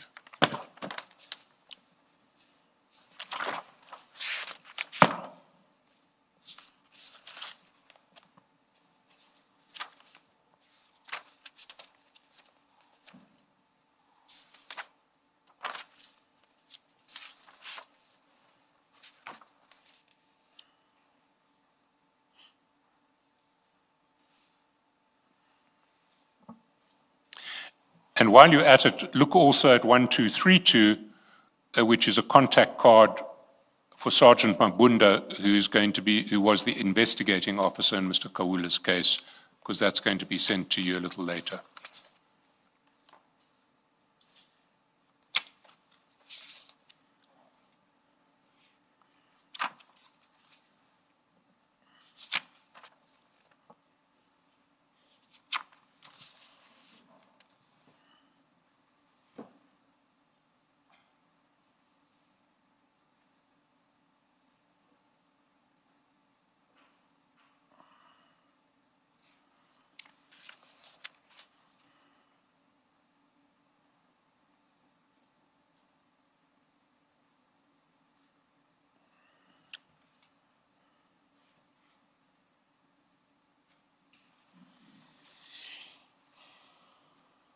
You have them all?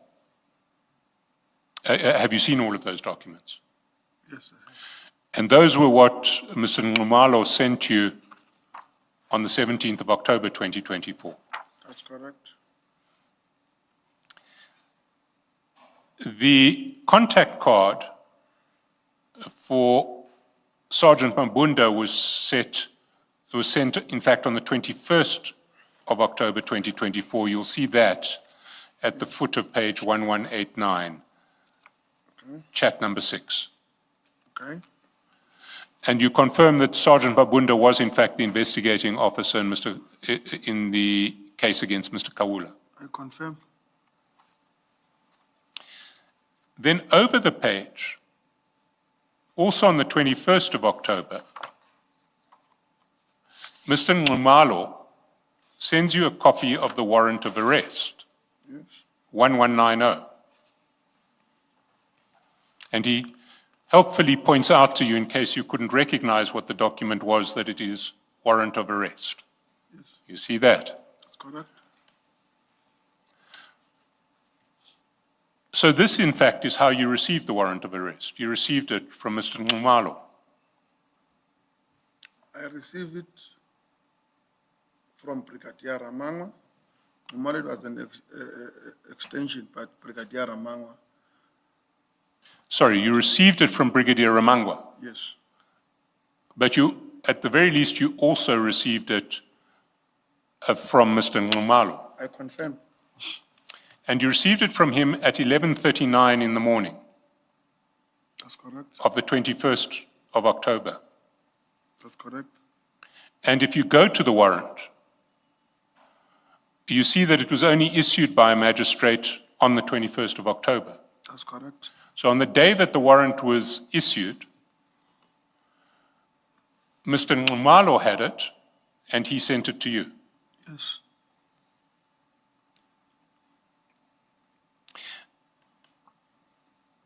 Do complainants normally have access to warrants of arrest?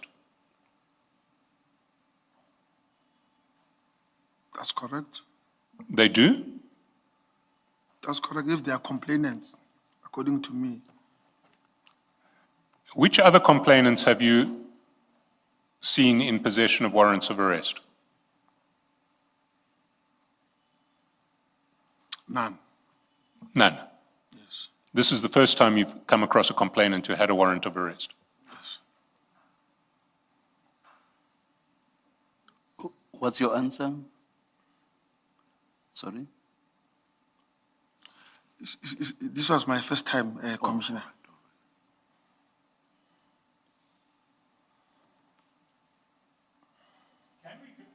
Can we go down to 1193?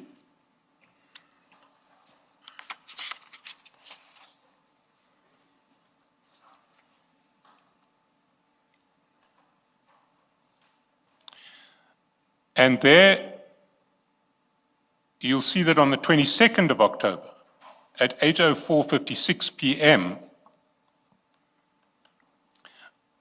you sent Mr. Nxumalo details of a phone number for Mr. Kawula with the heading Natasha SABC presenter. Can you go to 1253 to see that document? 1253. 1235.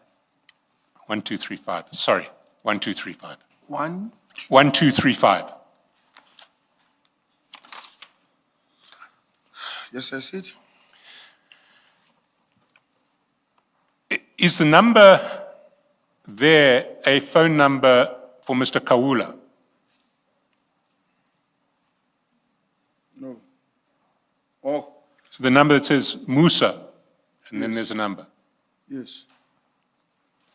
And why does it say Natasha SABC presenter above it? I think it is the person that gave the number. She's a friend to Mr. Kawula.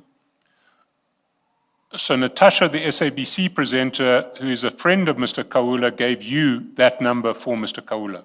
That's correct. How did you get it from her? Through the WhatsApp. Through WhatsApp. That's correct. And what is her name, apart from, we know her first name and her status as an SABC presenter? I know her as Natasha. I see.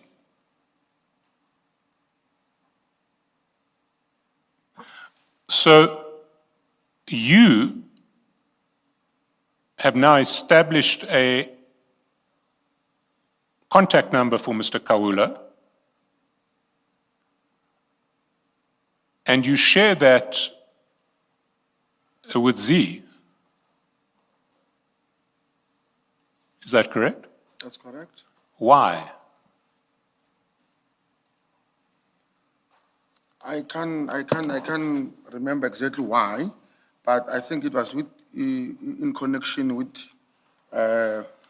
this investigation. We wanted to give it to the investigation officer. But if he wanted the number to go to the investigating officer, he could have asked you to send the number to the investigating officer. Why are you sharing details of a suspect with a complainant as opposed to with the investigating officer? I think the reason Mr. Ngumalo or Z felt that the investigation is not going according to him. So most of the things he wanted to do by himself. So each and every information that he will get, he will just send in, please verify, I've spoken to the IO, and I think that is the reason. But I want to put to you a difficulty with that. You are using police powers or police status to gather certain information, which you're then making available to a complainant to drive his own investigation. Do you not see a problem with that? I did not use any police powers on this contact or on this investigation to give it to the complainant. Well, do you think Natasha of the SABC would have given you that information if she didn't know you were a police officer? That's correct. You think she would have? That's correct. On what basis? How would you have asked for it? I would ask her because if I know her. And she would just hand out somebody else's cell phone number to a civilian or to a non-police officer for the purposes of investigating that person. Do you think she'd do that? I think it will depend on the circumstances of the request of those particular numbers. But When you say you know her, in what capacity do you know her? She used to be a student in TUT, and I know her from there. Well, my question really is, do you know her, you as a police officer, or socially is the kind of distinction I'm looking for? No, just as a civilian, not as a police officer. I knew her even before I was a police officer.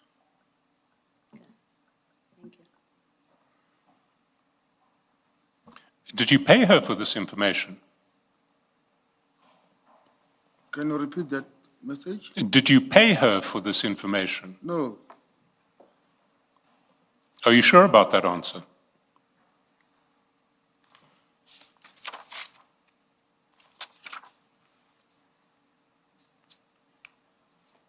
Are you sure about that answer? I'm sure about the answer. Why did you hesitate? No, the way he's asking, this gives me doubt on.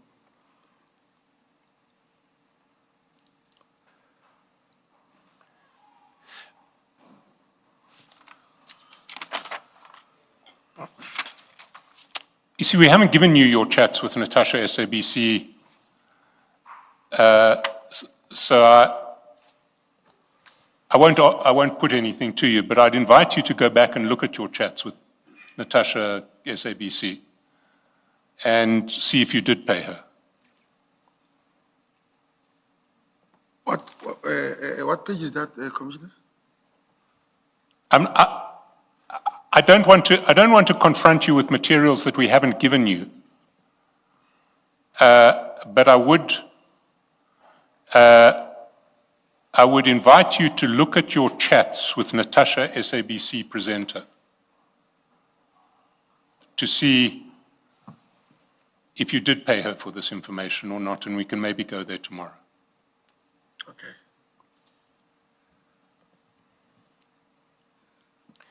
Sergeant, can you please pull the mics closer to you and also speak up? We just received word that you are not that audible. Sorry, Commissioner. I'm just afraid that this mic is too loud and my voice is higher. So I'm trying to. I want exactly that loud voice. Thank you. Please. Yes, Mr. Chaskell. If we go back to your chats with Z, we see he does seem to have taken over the investigation. If you go down to 1194, 10:23:20 a.m., chat number 7,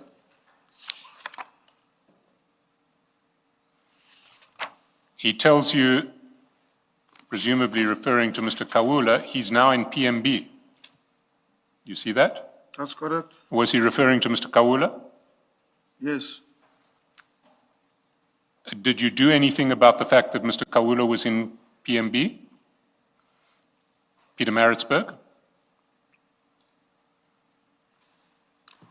I've contacted the IO to check with him that does he know that Mr.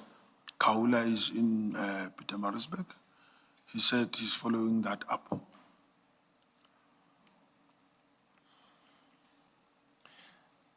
And then on 1201,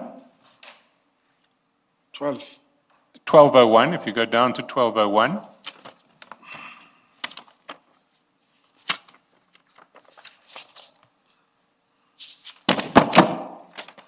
you see chat 6, he sends you Mr. Kawula's status on X, and that status reflected the fact that he was at an award ceremony the previous night, and Mr. Nxumalo says, "Were you scared of Musa? He was busy presenting awards yesterday. You could have fetched him." You recall that? Yes, I recall it. Were you scared of Musa? No.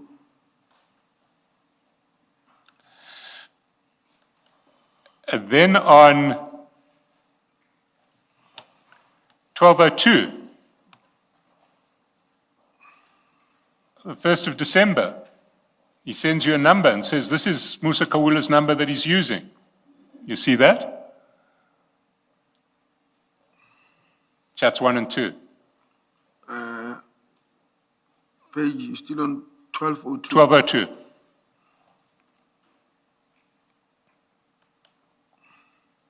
Where is that? I can't see. First, top 2 chats of the page, 1 and 2. First of Okay, yeah, I see it. The one of 0, what, yeah.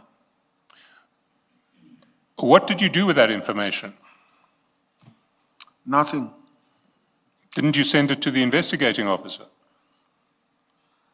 No, I don't recall sending it.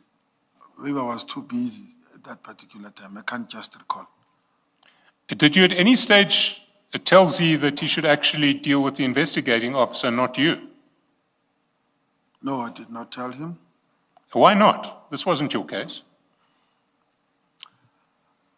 Even though it was not my case, but as a police official, I felt that if there is a case open that I'm aware about, I could assist where I can or where I could.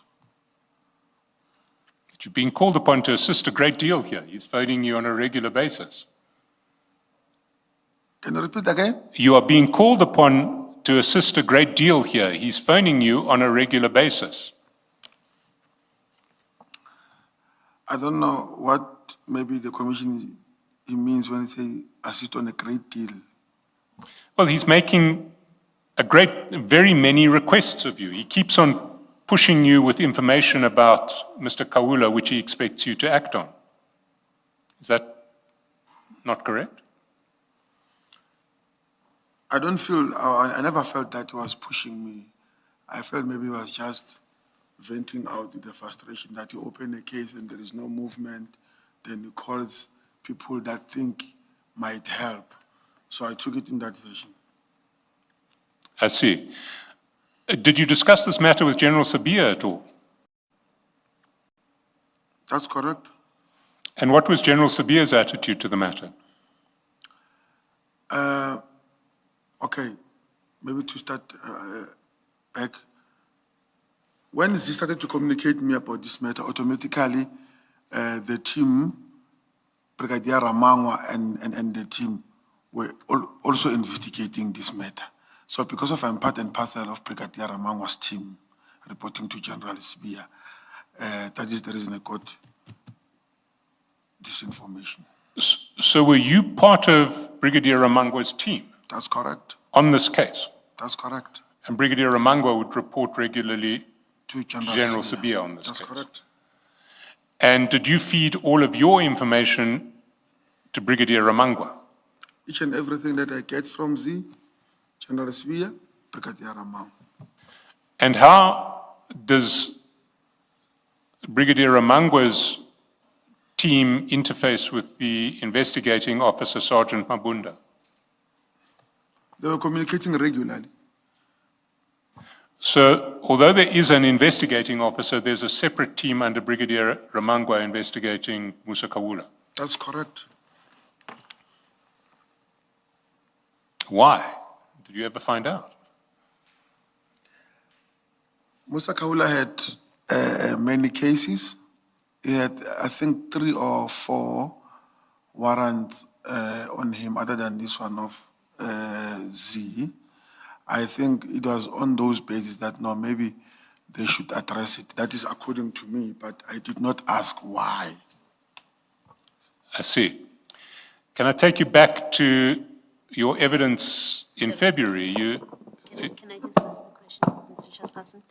Sergeant, what made this, if at all, an organized crime case that falls within that category of cases?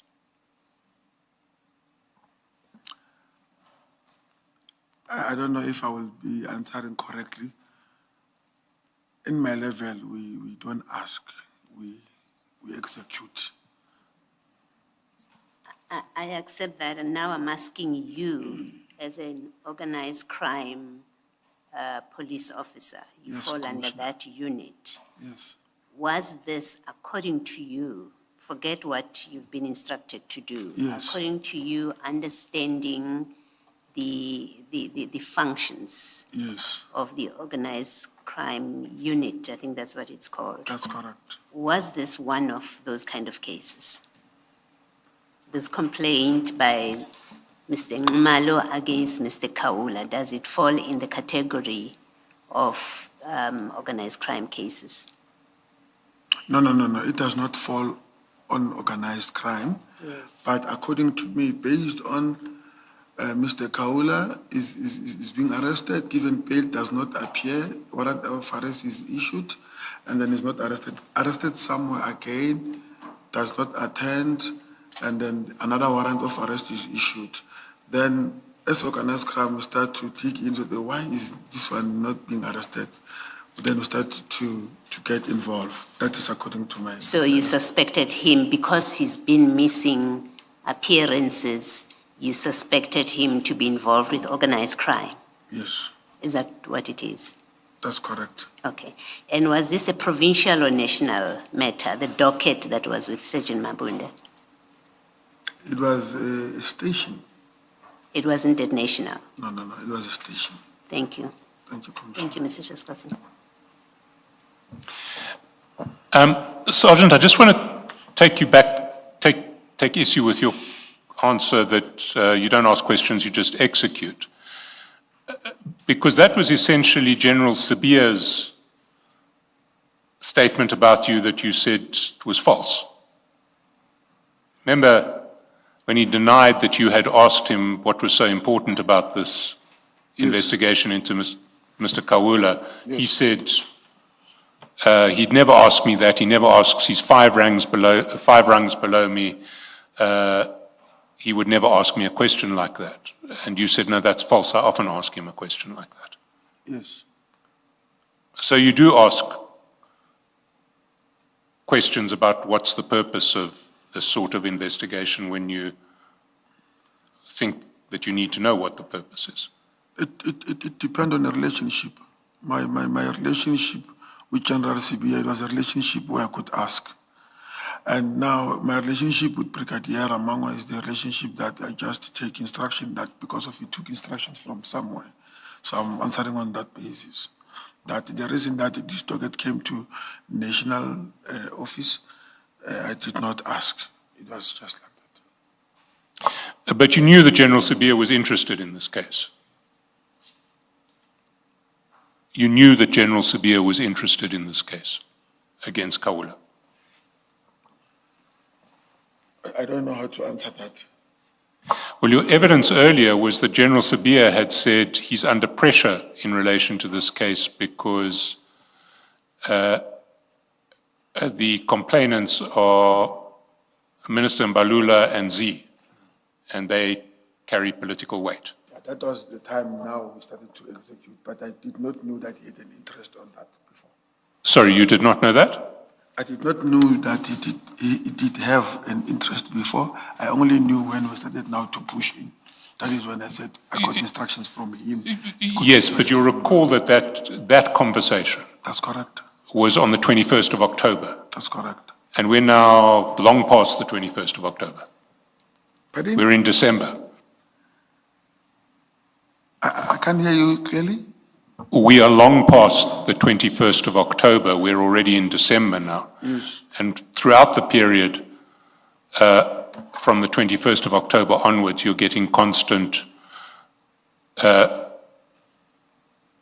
pieces of information from Z wanting you to act on it.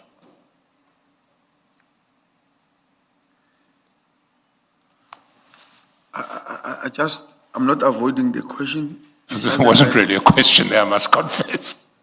I don't know. Maybe you can repeat it. Yeah, sure. Throughout this period, from 21 October into December, where we've now landed, you are aware that General Sabia has an interest in this case. Yes. And you're aware that he is under pressure because of the identities of the two complainants, Minister Mbalula and Z. Yes. Let's continue through December. On the 7th of December, you send Z a message saying, "Morning, brother, we're waiting for you in terms of the tickets." Yes. What was that about? Now we received the information that Musa Kaula was going to perform somewhere. And then as a result, he contacted the IO to also go there. And then I phrased the issue that if he's performing into an event, there are two possibilities. We might be refused entry as the police. Two, the information might leak that we are looking for him because of he's a public figure. So the best way, then he suggested, now let me get the ticket so that you might, if the issue of the appointment certificate being rejected, use the tickets. Or the best way is to use the tickets to be undercover, then we go there and do our work. Now, presumably you've got a budget for eventualities like this. If you can justify buying tickets to a concert for an operation to go undercover, SAPS will pay for it. Is that correct? I don't know if I understand your question correctly or your comment. So your answer is we needed to go undercover at this concert. No, not per se as undercover. Maybe it came out wrongly. There are two things. When you get to the event, there are possibilities that we might be rejected entry. 1. 2, the information might leak when we produce that we are the police, we are working on this case, because of we did not know who is who on that particular day. So we said, no, the best way is to get the ticket for in case. So the plan is that you're going to go to this concert with tickets dressed like ordinary members of the public coming to a concert, Yes, and that way nobody will know that you're police actually coming to arrest Mr. Kaula. that's correct. My question to you is, if that is the plan, why doesn't the SAPS pay for the tickets? It was on weekends that day, and we did not think, to be very honest with you, we did not think that there would be any problem. Ms. Chaskalson, my question is, why is it you who is effecting the arrest? Why is it not the investigating officer and his team?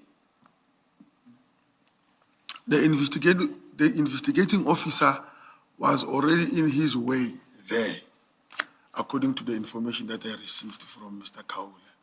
And as part and parcel of our project in head office, as I've explained to Commissioner Baloyi, that there were other topics that they were working on there. So we decided, no, let us also as well go.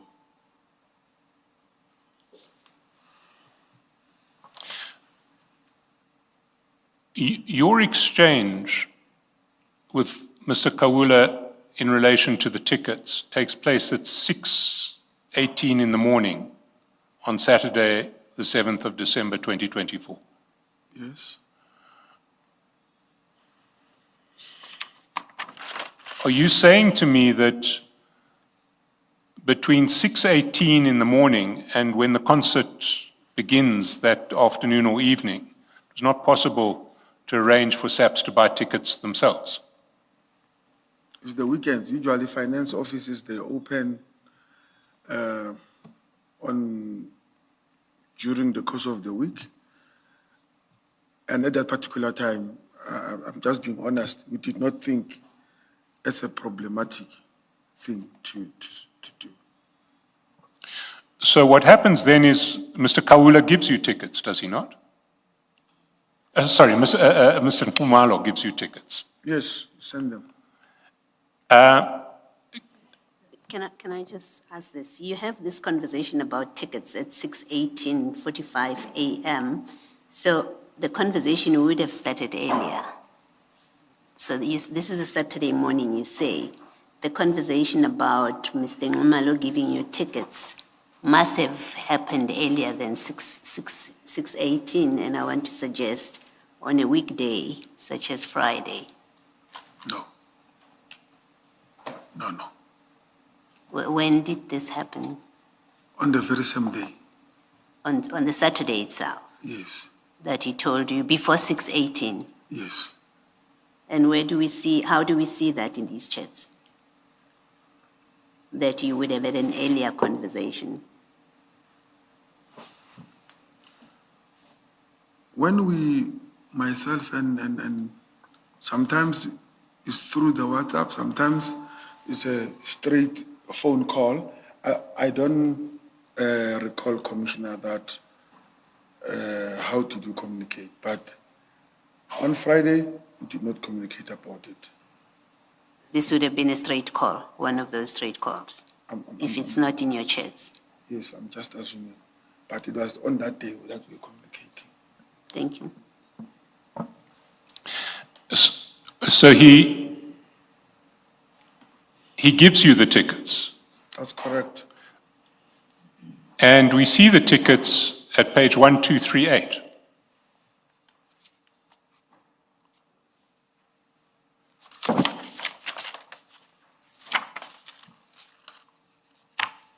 One, 2, 3, 8, yes. 38. And you see starts with a general admission ticket, Yes. Yes, for 200 rands. yes, Then there's a VIP ticket for 1,000.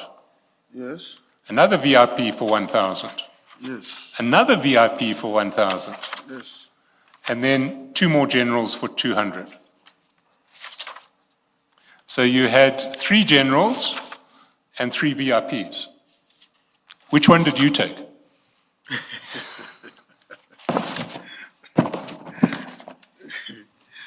I took the general one.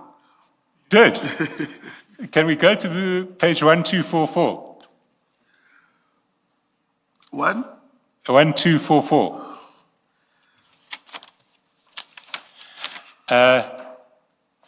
There's a picture of somebody's wrist with one of those concert bracelets that you get for admission. Yes. Is that your wrist? Hey, this one is too black. I'm not that. You sent it to Mr. Nkumalo. Do you remember whose wrist you sent to Mr. Nkumalo? Was it yours or somebody else's? Hey, I'm trying to check my wrist and that one. No, Sergeant, the complexion may sometimes even depend on the lighting, so you can't lay too much stress on the... I'm also checking the size, Commissioner. You see, mine is big. Hey, this one is too big. But I'm looking at your shoulders. Your wrist must be quite big as well. no, let me say this one might be mine. But thank you, Commissioner. Let's go to the next picture that you sent him, 1245. It's a picture of the stage.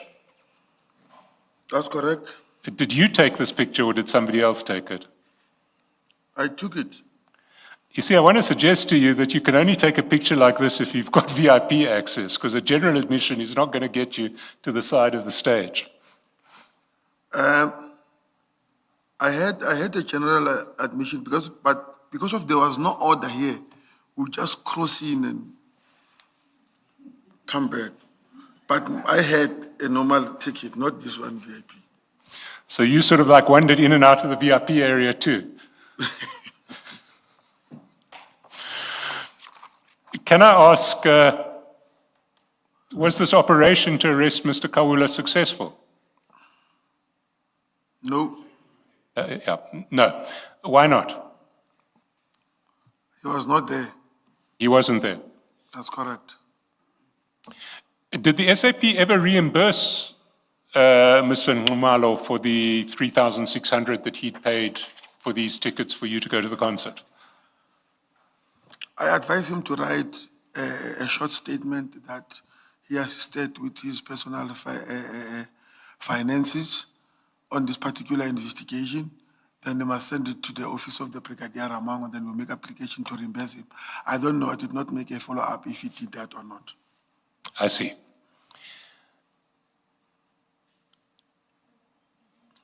The docket in this matter, where did it end up? Does it remain in the station? Did it ever become an organized crime docket? Because now you have organized crime seriously involved in this matter. It was still there. You mean it was still there? It was still there in the station. But the plan was, once he's arrested, the docket is going to be called. So as matters ended, organized crime never had this docket? Or just explain what has happened. Where is a record of this matter kept? Is it at the station? Is it at organized crime? It was kept at organized crime head office. I think it was now taken over by Sergeant Makapane. Yeah. At organized crime? That's correct. Yeah. I still ask the question, what is it about this matter or Mr. Kawula that was organized crime? Maybe as you carry on with Mr. Chaskalson, it will become clearer. It's not clear to me why organized crime as a unit would have gotten involved with this. Thank you. Thank you, Mr. Sorry, who did you allocate the other 5 tickets to? So it's 3 VIP, 2 general, and the 1 general that you have. Who did you allocate the other 5 tickets to? Captain Zungu, the one that I was with, and 3 other members from the trekking team that we found there. So you had a team of 6, including you. That's correct. Thank you. And was Brigadier Ramangwa there? No, Brigadier Ramanga was not there. So you said 3 other members of the team, Captain Zungu, yourself. Who's the 6th? We were 6, right? Yes. Yeah, they know, the other ones is a trekking team, but I will provide their names shortly. I can't I can't recall them. So it was you and Captain Zungu and then 4 members of the tracking team. Yes. Was the investigating officer there, Sergeant Mabunda? No, he was not there as yet when we arrived there. Well, how was he going to get into the concert without a ticket? No, if he was going to come in, we obviously going to make other arrangements. Sorry, what arrangements would you make? For him to get in. So he would arrive in uniform at the concert and get in?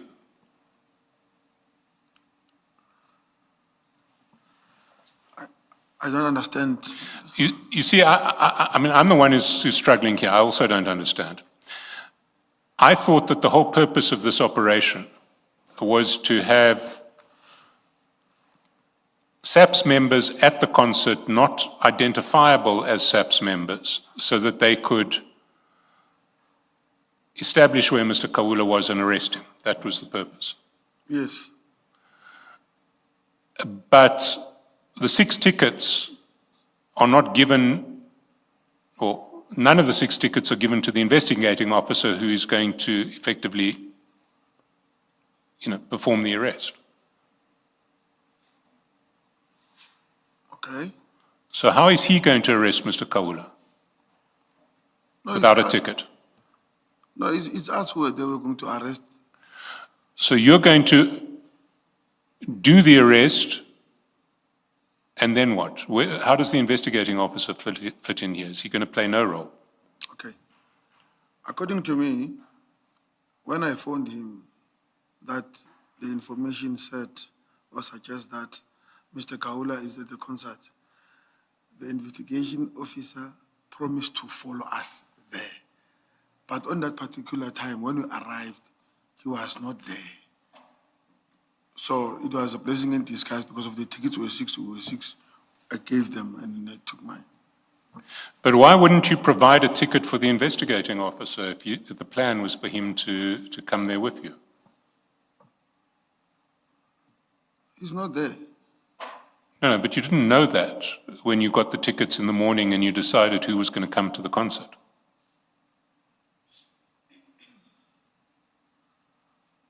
He's not there. I do understand that, but you said the plan was for him to follow you there and be at the concert. Yes. And how would he get into the concert without a ticket? If he arrived there, we would have made arrangements for him to get in. But you were expecting him to be there, were you not? Yes. But he was So not one of there. those 6 tickets should have been dedicated to him. At that time, we're prioritizing. The members are here. We give those who are there. This one did not come, or at that time, maybe he was late. Then we decided that, no, this one, if he comes late, we'll see what to do with him, but let's proceed. That is what we did. So now the investigating officer is going to arrive at the concert without a ticket. What is how's he going to get in? I think we were going to make a plan once he arrived there. And For what now, sort of plan would that have been? I can't say what is the plan, because if he did not arrive there, so we did not make any plan. So we thought we would, as a team, make a plan for him to get in when he's there. Okay. Was he going to arrive in civvies or in uniform? He's a detective, he does not wear a uniform. I see. So he would arrive in Civis and he'd have to get a ticket at the gate. Could you buy tickets at the gate? I don't know how to answer it. We were going to make a plan when he arrived there. So the plan, I don't know what was going to be the plan. Maybe one of the team members would come up with another plan. So by that time, This suggests to me, Sergeant, that you had not even applied your minds to that. That is how he would get in. Is that not correct? I'm saying your response suggests to me that you had not even applied your mind as to how he would get in if he did arrive. that's correct, Commissioner. Yes, Mr. Shaskelson. I'm assuming you could have asked Zay to buy a ticket online and send you the ticket on WhatsApp. That was one of the possibilities. I You didn't think that far. I don't know the line and say this That's is what I fine. thought. Let's But I leave did it not. there. Thanks. Look, we've spent quite a long time on this. Maybe we can just take you to the end. And the end is on, Maybe before you do the end, Mr. Chairperson, did the investigating officer ever arrive at the scene? No, it did not, Commissioner. He never did. No, Commissioner. So, no, thank you.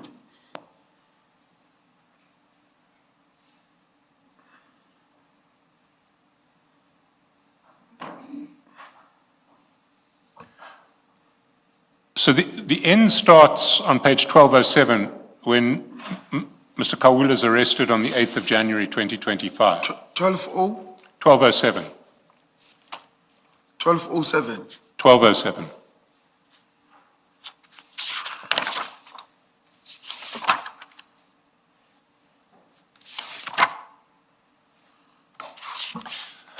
And there you'll see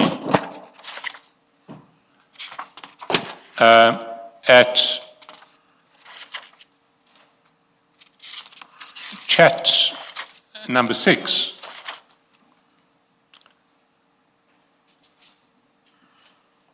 you get sent by Mr. Nkumalo a picture of Mr. Kawula in custody at Sandton Police Station. You see that? Yeah, I see it. Looks like a club to me, Mr. Chaskelson, or a tavern. It's a tavern, actually, Commissioner. Apparently it's a tavern, not Sandton Police Station. My apologies to the policemen at Sandton Police Station. 1246. 1246. Yes. The picture itself is at 1246. Do you want to go to 1240? Can you check on 12?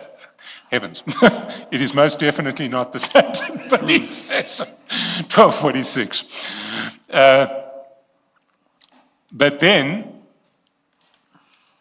at 3:29 p.m., you get sent a SAPS 14 number.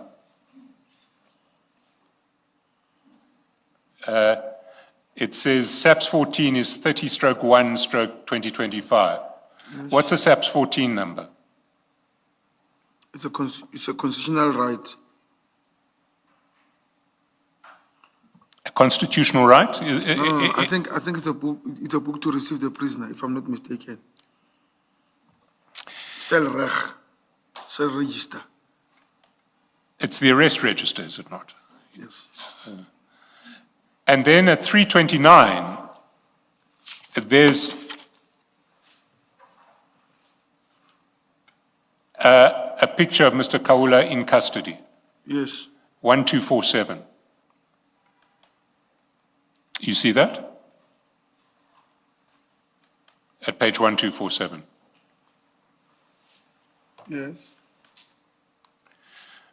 Now, and then at 1248, you'll see that Mr. Nkumalo has not just sent you a picture of Mr. Kawula in custody, he's also sent you a picture of the arrest register itself. Yes. with all names other than Mr. Kawula sort of half crossed out. You can see some of the names, you can work out some of the names because it's not fully crossed out. Yes. Now, can I ask, is it consistent with SAP's practice for pictures of accused persons to be accused persons in custody and their arrest registers to be provided to complainants? Do you normally send pictures of arrested persons in custody and the arrest register to the complainant in each case? No. Is it lawful? No. Do you know who sent this picture to Mr. Nxumalo? I think it's the arresting officers from KZN. The arresting officers from KZN. That's correct. Is it lawful for Mr. Nxumalo to distribute this information?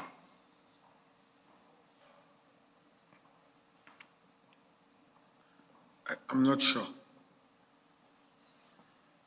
Would it be lawful for you to distribute it further? It depends whom do I distribute it to. Sometimes maybe if I cannot even distribute, maybe send it to the IO or to the team that are investigating that. I see. Then, if we continue down the chat, we see at 4:36 p.m. on the 8th of January, 12:09, Mr. Nxumalo says, please send the numbers. Whose numbers is he referring to?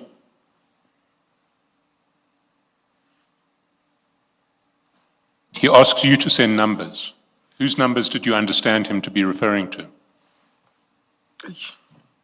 I can't recall.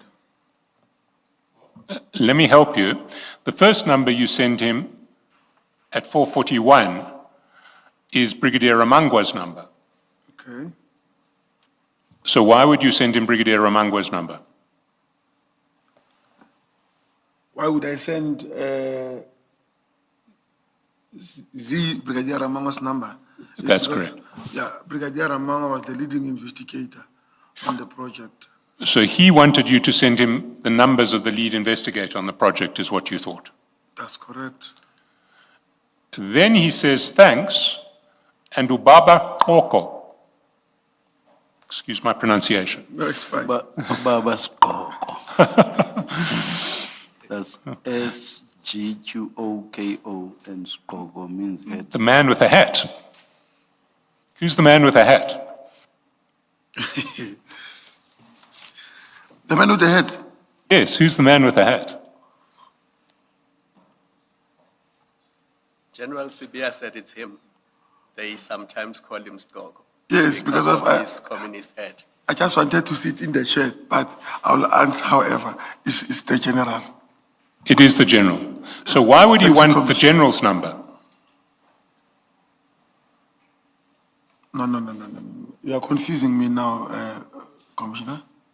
He wants you to send you the number, to send him the number of the general. That's what he's asking for. Yes. Why would he want it? I don't know. Well, isn't the answer in your evidence on the 4th of February that this was an investigation that General Sibia was taking very seriously? Yes.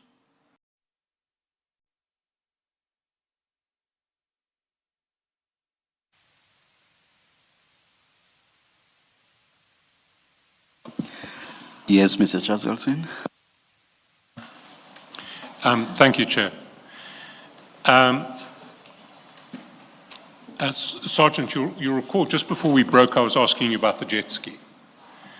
And you indicated that you'd brought the jet ski back to Mr. Msibi's house approximately in September. that that you had used the jet ski after it had been brought back, not house, a farm in Hammanskraal, after it had been brought back to the farm in Hammanskraal, and that Mr. Madlanga, you think, may also have used it after it came back to Hammanskraal, but you weren't sure whether and when that would have happened. Is that correct? I said I don't know if Mr. Madlanga used it after. You don't know if he used it? Yes. Yeah. Now, I want to come to your statement where you explain the credit card belonging to one of Mr. Madlanga's companies that you found in the jet ski. And if we go to your statement file, that's the small file. On page 1,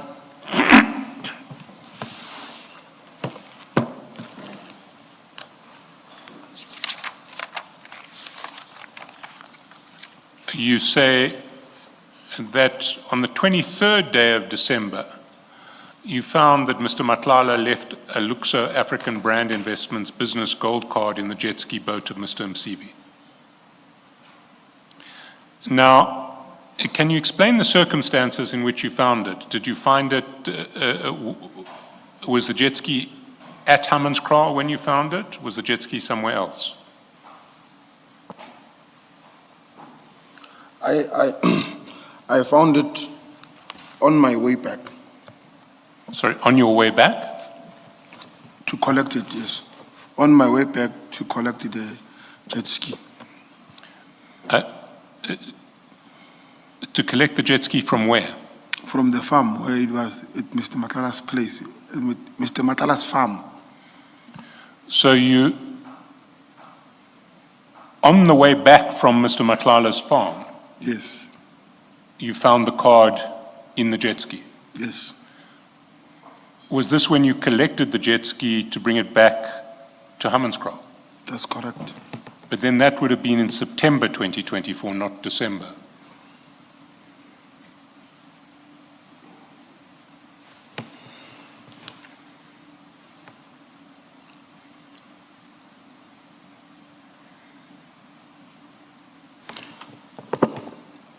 I think maybe you can, maybe I was quicker to answer.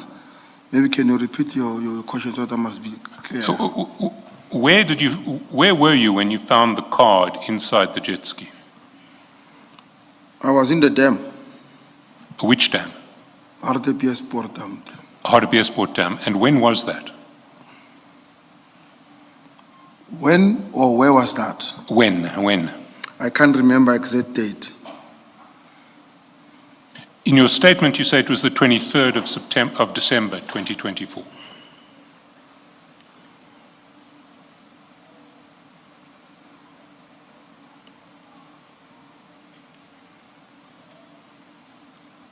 Yes, it's possible. Well, why would you have said in your statement, which is a statement under oath, that it was the 23rd of December if you're not sure that it was?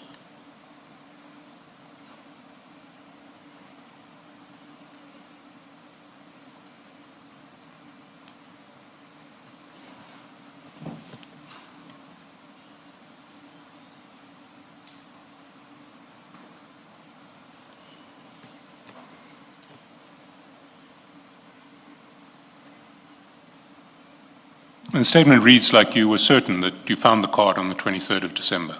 Yes. Why are you doubtful now?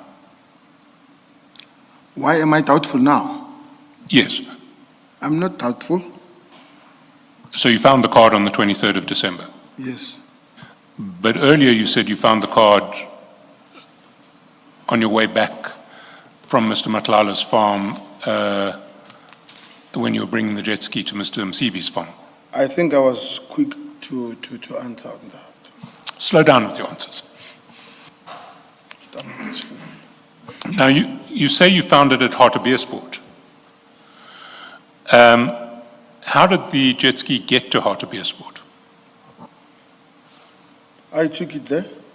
So you collected it from Mr. Msibi's house, a farm, and you took it to Hartbeespoort. That's correct. And when you collected it from Mr. Msibi's house, did you check whether there was anything, in the compartment of the jet ski or not? Do you do a check on the jet ski before you collect it or not? I didn't check. So how did you find that there was a credit card inside the jet ski's glove compartment, or whatever one calls it in a jet ski? It was when I arrived in RTBS, searching for the key in the compound. That is when I realized there is a card there. So when you searched for the key, you realized that there was a card left there. That's correct. And was Mr. Matlala with you at Hartbeespoort? No. Not that day.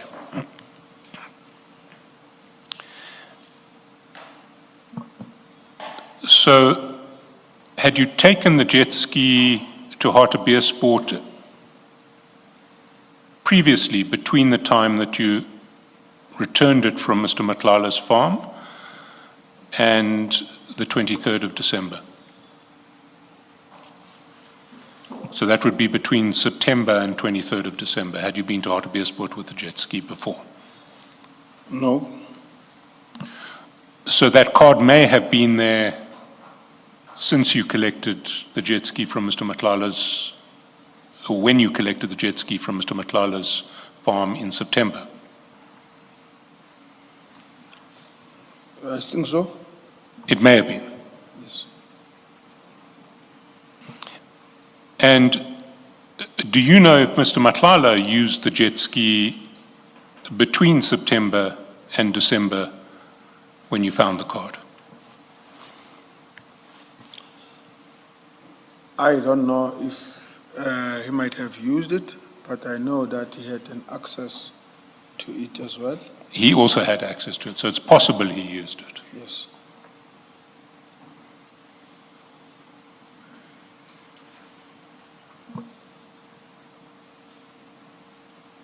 You see, there are several cash withdrawals on that card between September and December 2024.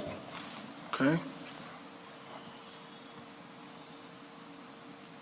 So if the card was left in the jet ski when you collected it from Mr. Matlala's farm,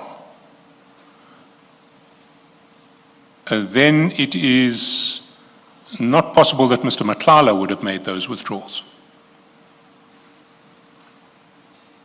Well, let me take that back. It would only be possible for Mr. Matlala to have made those withdrawals if he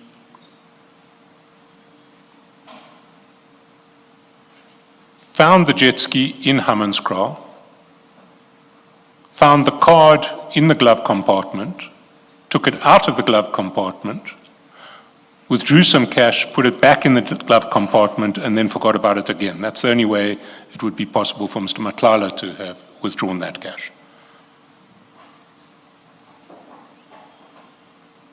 You accept that? I'm not sure if I understand you clearly. You see, if the card was in the jet ski when you collected it, and between the time that you collected the jet ski and 23 December when you say you found the card, cash was withdrawn on that card, then those cash withdrawals wouldn't have been made by Mr. Matlala, because the only way they could have been made by Mr. Matlala is if the card was in the jet ski in September. It then went back with the jet ski to Hammanskraal. Mr. Matlala then took the jet ski, found his card that he'd left behind once before, used the card to withdraw cash, put the card back in the jet ski, forgot about it again, and left the card in the jet ski while you where you ultimately found it on the 23rd of December. That's the only way Mr. Madlanga could have withdrawn that cash. Commissioner. Chair. Yes, Mr. Ngwato.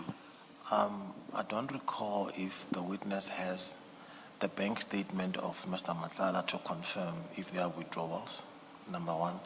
Number two, I've not heard of any evidence where it was indeed confirmed that when the jet ski was taken from the farm, there was no card inside or there was a card inside, because he never checked it.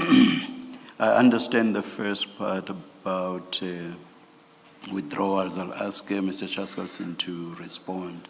But the latter part, you should leave to the witness to respond to. That's factual or evidentiary matter. So the witness can give a response, whatever that response may be. Chair, I'm happy to leave this topic for now because Mr. Ngwato's right. Due to an oversight, we haven't included the Luxo African Band bank statements. We'll give them to Mr. Ngwato and the witness now, and we can come back to this either tomorrow or if later if necessary. Thank you, Mr. Chaskalson.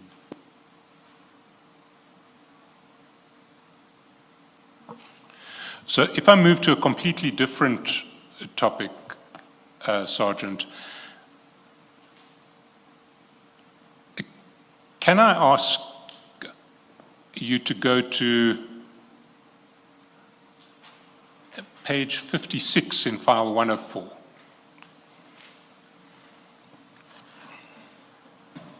Which one is?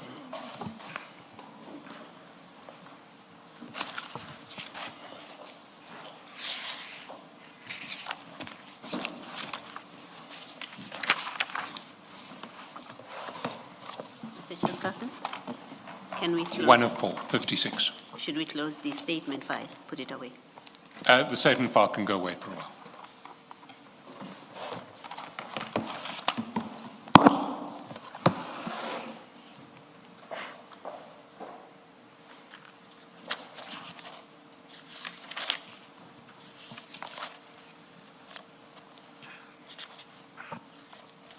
And where do we go on this file there? To page 56. 5-6.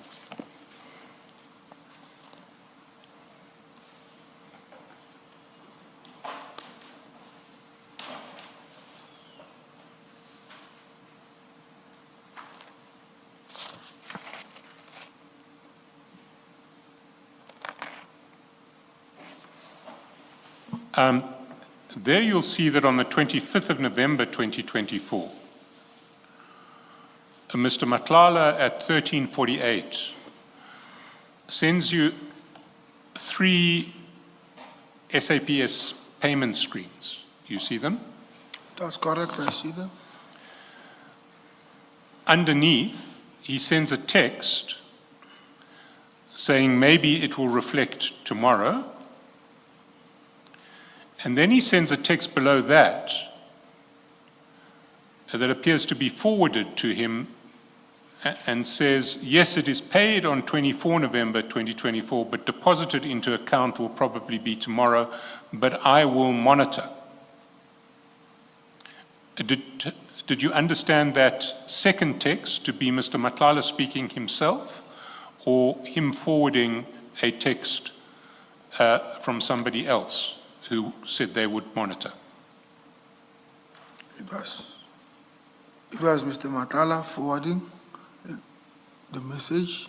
So he's forwarding a message from someone saying they will monitor. That's correct. Now, who would be monitoring? Who would be able to monitor payments out of SAPS? I would not know. Presumably someone within SAPS is the only person who can monitor if payments are going to be deposited the next day. I wouldn't know. Your response is, please, my brother. What did you mean by please, my brother? I don't know what really I meant because of this payment and these messages. According to me, they had nothing to do with me. So I can't remember what was this please my brother all about. So these statement screens had nothing to do with you, and you don't know why you were sent them? Yes? Why then did you forward them all to General Shabiri? Can you go to page 384? 384 or 284? 384, and that would be in file 2 of 4.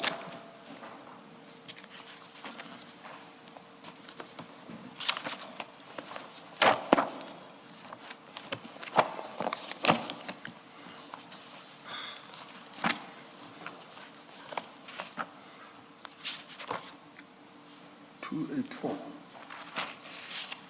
384, file 2. 384, file 2. Okay.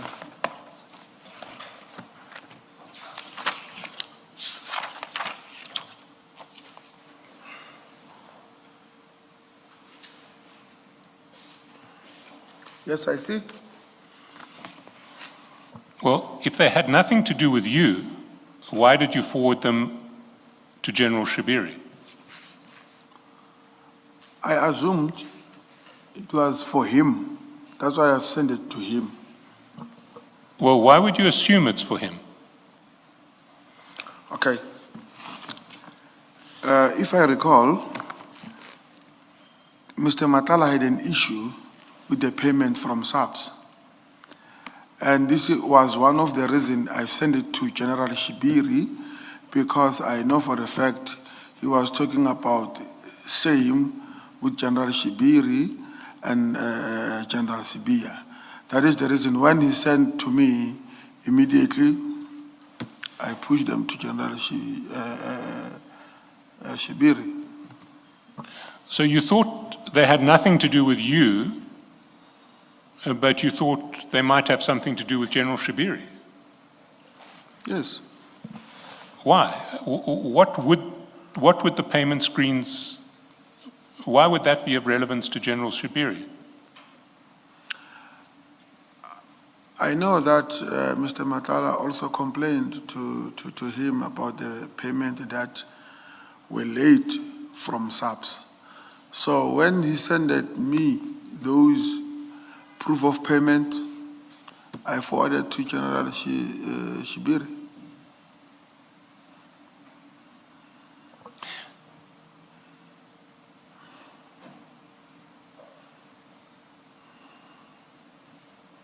Well, before you forwarded them to General Shabiri, you respond to Mr. Matlala saying, please, my brother. Are you not saying you're really hoping he's going to get paid tomorrow? No. Well, his messages to you are, maybe it will reflect tomorrow, and then a forwarded message, yes, it's paid on 24 November, but deposited into account will probably be tomorrow, but I will monitor. And you say, please, my brother. What meaning could please, my brother have other than, I hope this happens? No. Did not mean that to me. Well, can you give me a plausible meaning for your message, please, my brother, that you sent on 25 November at 13:49? I don't know what I meant by that, but I believe that if maybe I wanted something from him, I was going to specify that I want this or that, please, my brother. So I don't know where did I take it from, this please, my brother, but it was from me. So it wasn't that you wanted something from him. No, I would have written if I wanted something. But then if it wasn't that you wanted something from him, it was that you wanted him to be paid, as his messages said would probably happen.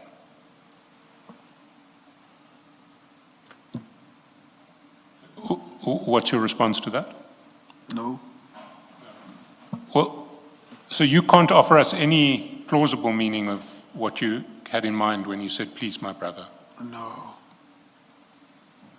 What I find strange with that response, Sergeant, is that you say you do not know what you were talking about when you said, please, my brother, but you categorically deny that you may as well have been wishing for payment to take place soon.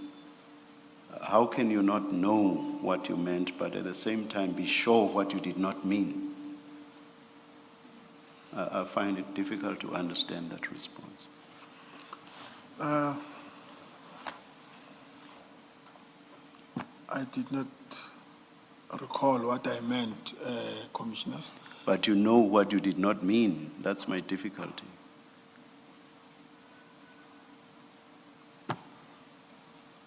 That's the unfortunate part. I'm Sorry?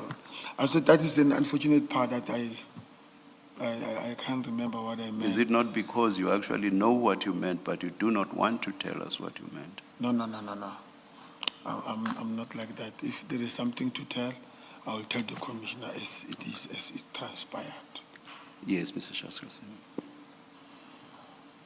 Can we then go to page 167 in file 104? Before you leave, Sergeant Nkosi, you say the reason you were forwarding these screenshots to General Shibiri is because you knew that Mr. Madlanga was discussing the issue of non-payment of his invoices with both General Shibiri and General Sibiya. Did I hear you correctly? That's correct. How do you know that he was discussing the issue of non-payment of his invoices with General Shibiri and General Sibiya? Okay. Because of, at some stage, I knew, even though I can't be exact with dates, that I've once taken him up to the office of General Sibiya to complain about his payments and non-cooperative from the subs procurement. Wait a minute. I thought the only time you had taken him to General Sibiya's office was when he was going to complain about not being given access to the clinic. Yes. Now you are saying on another occasion you took him to General Sibiya's office to complain about non-payment of invoices. No, it's in addition. Remember now, sorry to say, remember now, Commissioner, is when they don't give him facilities, it affects his payment. So the issue of the payment and the facilities is one thing, it's a package. And the issue of General Shibiri himself told me that Kurt complained that he's not being paid on time.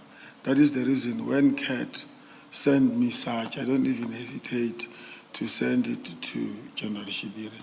I know he's got knowledge about it. So let's keep it short then. You are aware of a specific instance where Kurt Madlanga came to General Sibiya's office to complain about non-payment of his invoices. Is that what you are saying?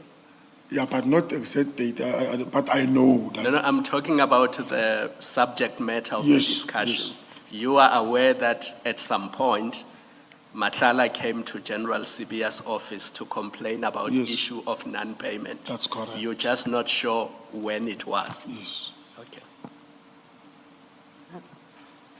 Sergeant Nkosi, you are not involved with finance and payment of invoices. Why does Mr. Madlanga share this with you? Okay.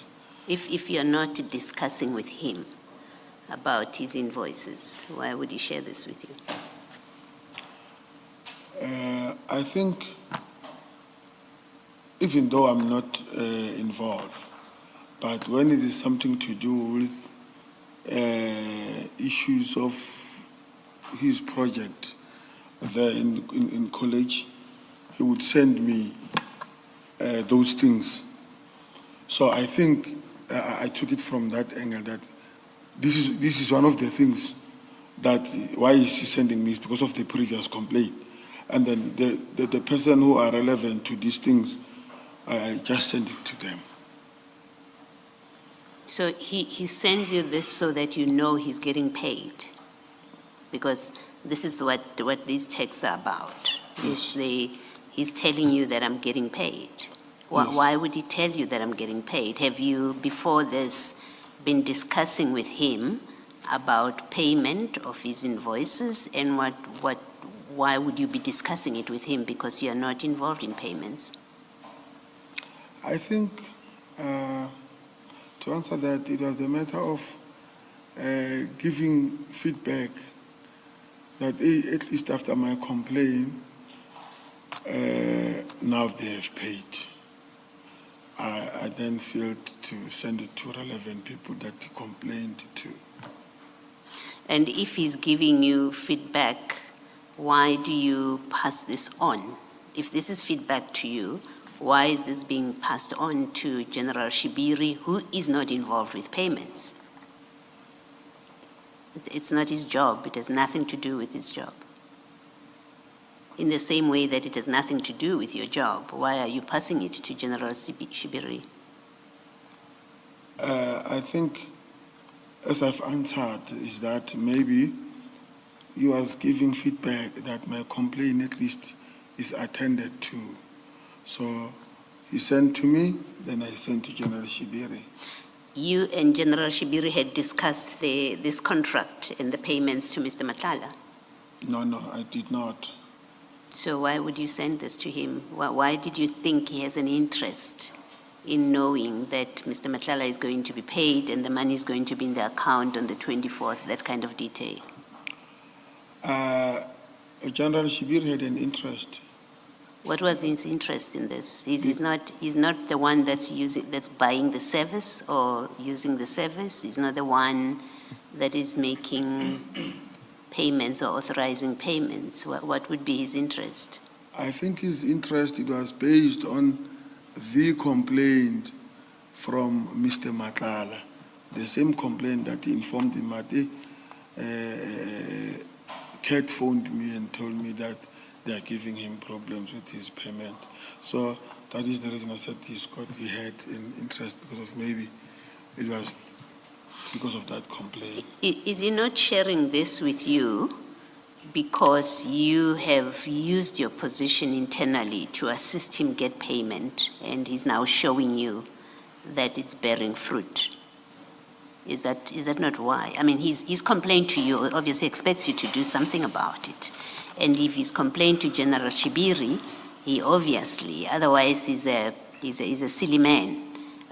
He sends this, or he complains, as you say, because he wants you to do something about it, and he expects you to do something about it. And now he's reporting to you to show you that which I asked you to do for me, it's now delivering.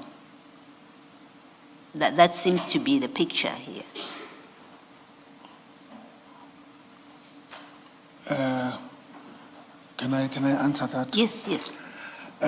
Commissioners, with regards to the payment, with my rank, I'm far from those things. And there was no way on earth that Mr. Madlanga will personally complain to me, because I know for the fact that Mr. Madlanga in finance, he had Brigadier Bukaba, he had General Fannie. Those were his people. So there was no way that he could complain to me. And Mr. Madlanga was somebody who always wanted to flex his muscles towards the police. When he's communicating with this person, he will tell you that, no, I've got this one, he's going to do this thing for me. I've got this one, he's going to do this for me. I've complained to this one, he's going to do it for me. That is the reason I did not even wait for him to instruct me that forward this message to who and who, because for the fact, when he sent me this thing, I personally phoned him. Hey, where did you get this? He said, I got it from Brigadier Bukaba. I got it from General Fannie. So I did not have a problem. I just forwarded as it is to where it's supposed to go. But you see, Sergeant, it's still, maybe your answer actually opens another inquiry. If he received this from, if he's told you Yes, that he's received this from General Fannie, I think Yes, you say, yes. and General Bukaba, both of whom are in finance. La Brigadier Yes, Brigadier Bukaba, Bukaba. yes. If he tells you, I got this information from people in finance, then why are you sending it to General Shibiri? Because the people with standing and first-hand information, Mr. Madlanga tells you, they gave me this information. Yes. Why would you be sending this to General Shibiri? What is his interest in knowing that Mr. Madlanga has been paid? Okay. His interest, Commissioner, is because he complained, according to me now, and maybe at some stage, maybe he wanted General Shibiri to push these two, to push his payments. That is according to me. So as a result, he sent it to him, even though he did not say it. But because of I've got that knowledge, that is the reason I did that. Thank you. Can I just follow up something that you said in that answer to Commissioner Baloyi? You said that Mr. Madlanga would, as it were, drop the name of General Fannie and, is it Brigadier Bukaba? In what context did he refer to General Fannie and Brigadier Bukaba? It was In what context did he refer to General Fannie and Brigadier Bukaba to you? What did he say about them? What did he say about them? Yes. No. He said he got these things or this proof of payment from Brigadier Bukaba and General Fannie. Is it Mokaba or Bokaba? Bukaba, Brigadier. Mokaba with an M. I will just remember her name now. Brigadier. It's a woman.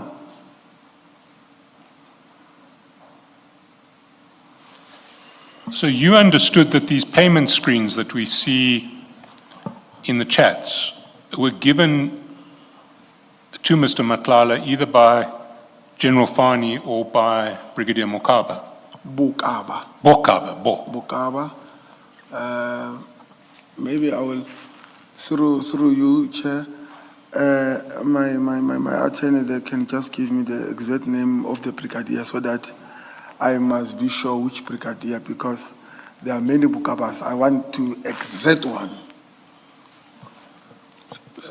Thank you. Or you can give us the name later. You may confer with the...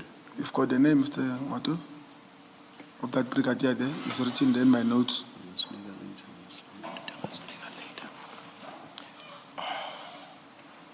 It is referred into General Sibia's transcripts, Yes. and it is referred into your chart with Kat Madlanga as well. It's Brigadier Glenda Bukaba. Brigadier who? Glenda Bukaba. That's correct. It's That's both in her. Sibia's transcript. Glenda. Yes. And to add on that is what it was indeed Brigadier Glenda Bukaba. In one of the newspapers, he was quoted that she advised Mr. Madlanga to go to General Sibia to push her to give her facilities of the training. So I'm just adding that indeed it was this Glenda, Brigadier Bukaba, yes.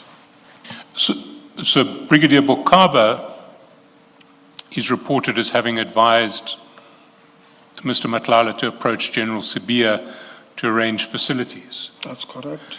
And would those be the facilities at the police college? That's correct.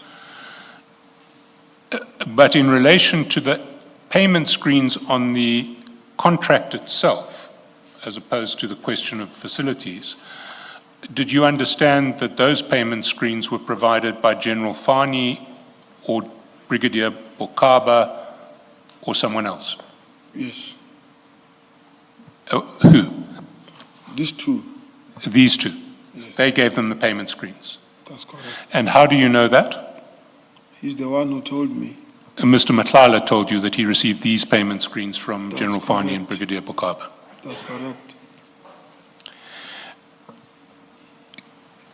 Can I then take you to page 167? Are we going back to one? File one. File 1. Of the File same, 1 of 4. Of the same file, eh? 167 of the same file. You may be in file, you may just have been in file 2, but it's file 1 of 4 that we need to go to. Yes. Is this one, eh? Yeah. And there you'll see at page 167, on the 22nd of March, 2025,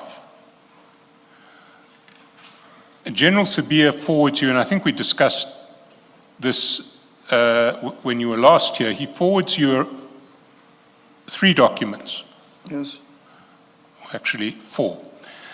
The first is an inquiry from a journalist, Abra Mashego, Yes. asking about the Matlala contract and whether it was going to be terminated. The second is a message circulated from General Bokani to the National Commission and all Lieutenant Generals, alerting them to the inquiry from Mr. Mashego.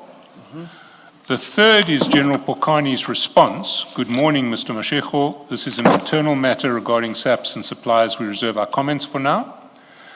And the last is the final page of an internal audit report done by SAPS, which recommends termination of the contract. And that recommendation, if you want to see it to refresh your mind, or refresh your memory, it is file 3 of 4, page 105. It's being displayed, actually. Okay. And it has the recommendation at the end of it.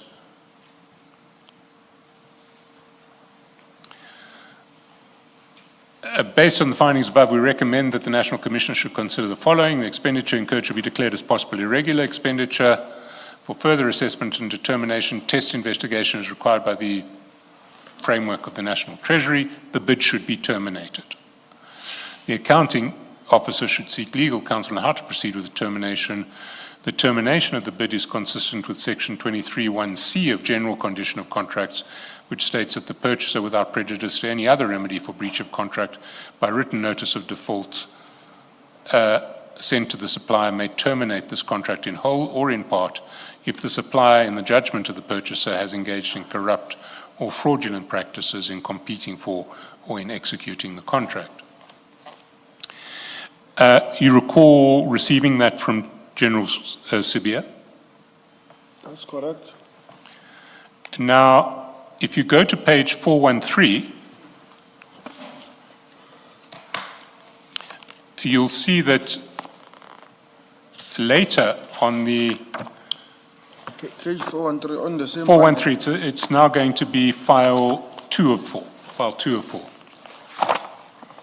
file.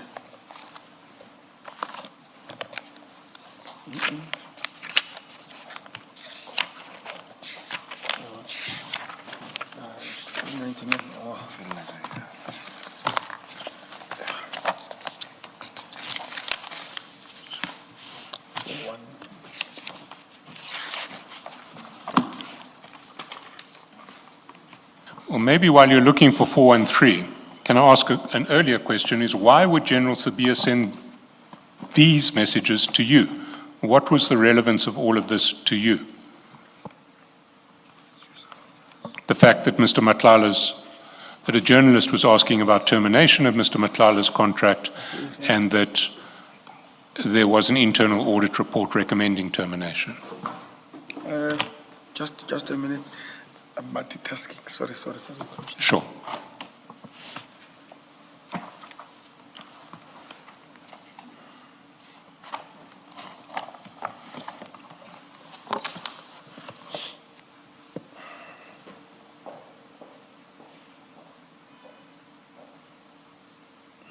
You have 413 now in front of you. That's correct. So you'll see in 413, you forward these materials to General Shabiri, but before we get there, why would General Sibiya send these messages to you? An internal message from General Pokani to all lieutenant generals about the journalist's inquiry, the response to the journalist, and the recommendation page of the internal audit report that said that the contract should be terminated for fraud and corruption. Why would General Sibiya send that to you? I don't know. We'll have to ask him if he comes back. You don't have any idea. No, I don't know.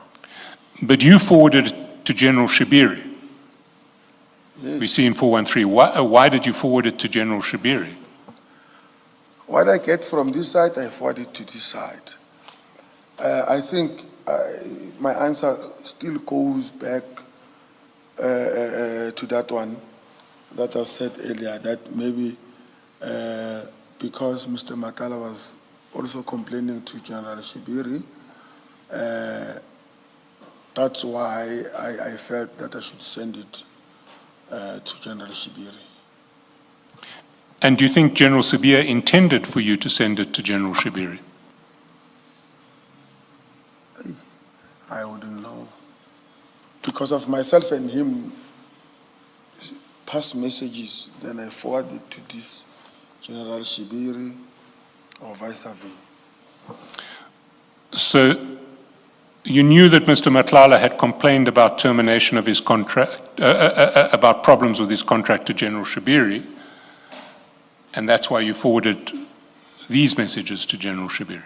That's correct.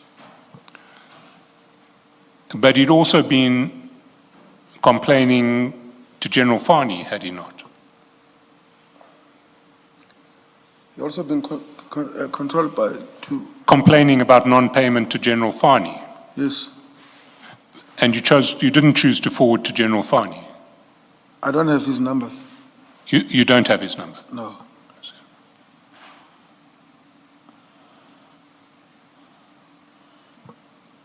Did you forward to anybody else?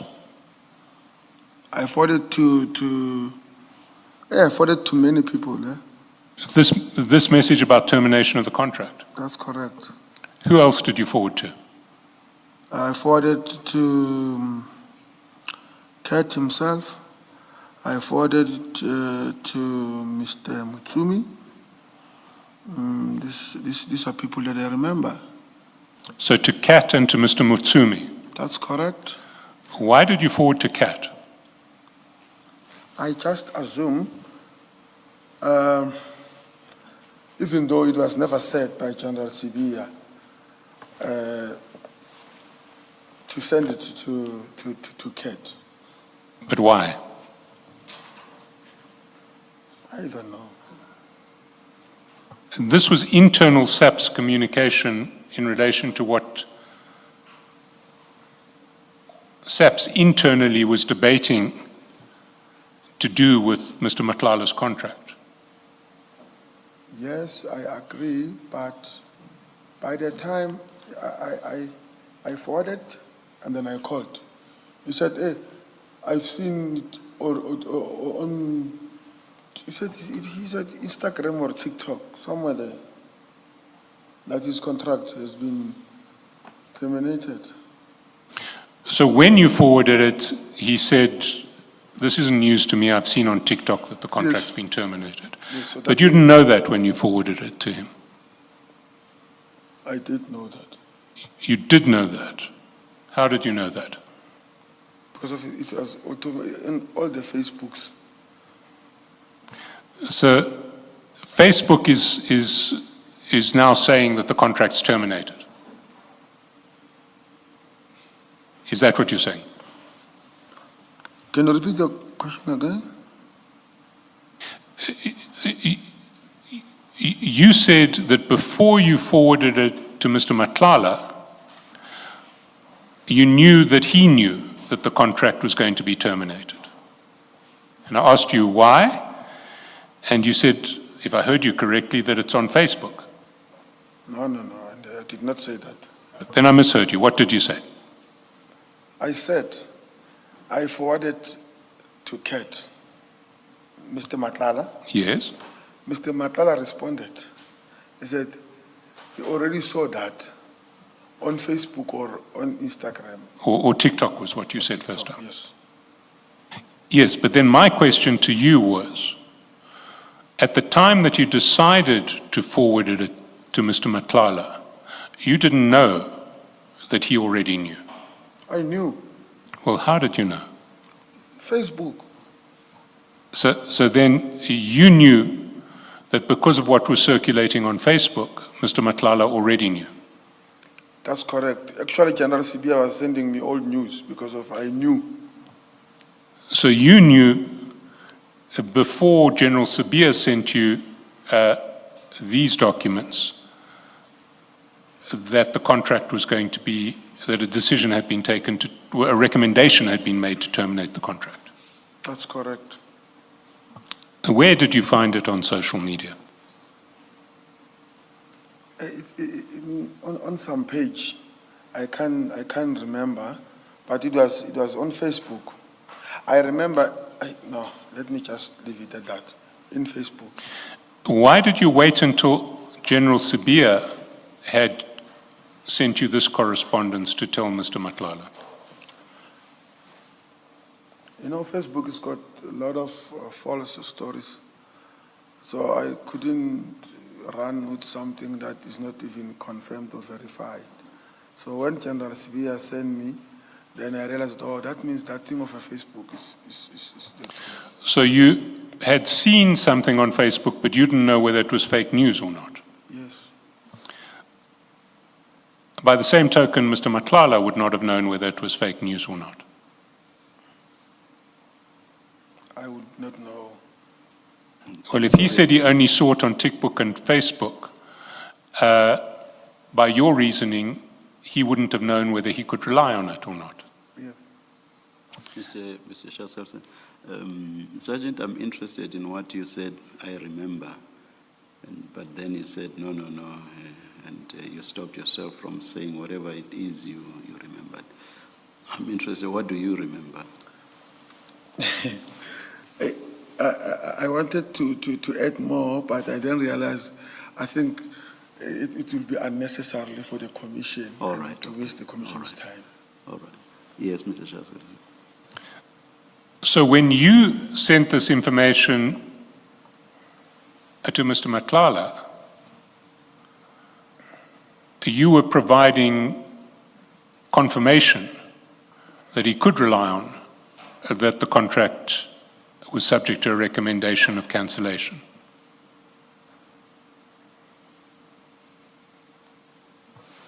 You knew that when you sent this to Mr. Matlala, he would be in a position now to know that there was actually a recommendation that his contract be terminated.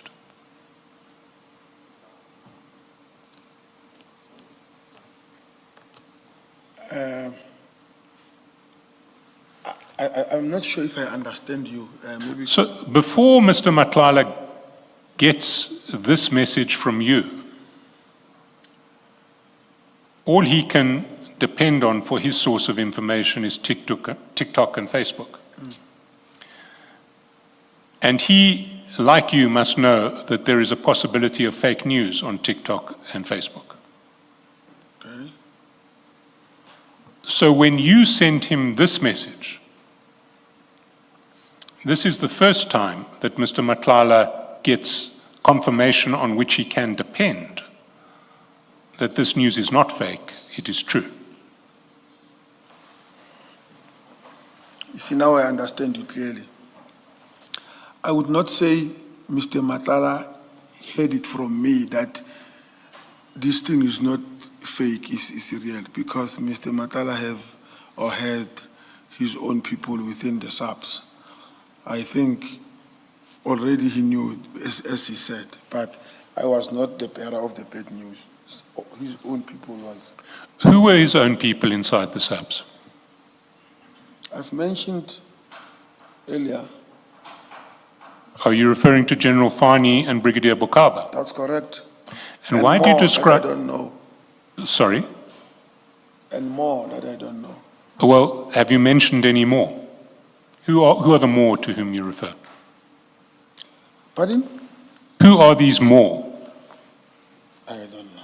So you know about General Fannie and Brigadier Bokaba, but you don't know about other members of SAPS who were Mr. Matlala's people in SAPS? Yes, I'm not sure. Yeah, I don't know. And how do you know that General Fannie and Brigadier Bokaba were his people inside SAPS?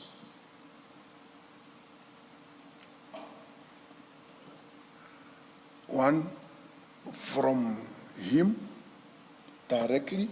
And what did he say in this regard? Sorry, let's take them one step at a time. One from him directly. Yes. What did he tell you about Brigadier Bokaba and General Fannie? Not exact words, what did he tell me, but I know that sometimes he will say he's coming to head office to meet with Brigadier Bokaba and to meet either with General Fannie and even on the news it seconded that when he filed his court papers that he was advised by Brigadier Bokaba that he must approach the Deputy National Commissioner, General Sibia. By then he was acting as a National Commissioner to help him with the training facilities. So that confirmed that indeed Brigadier Bokaba and General Fannie were his people. So he would tell you from time to time he's coming to head office to speak to Brigadier Bokaba and General Fannie. Not time to time, as in when. Sorry, I'm not sure what you're saying. Are you saying often or one or two times? What?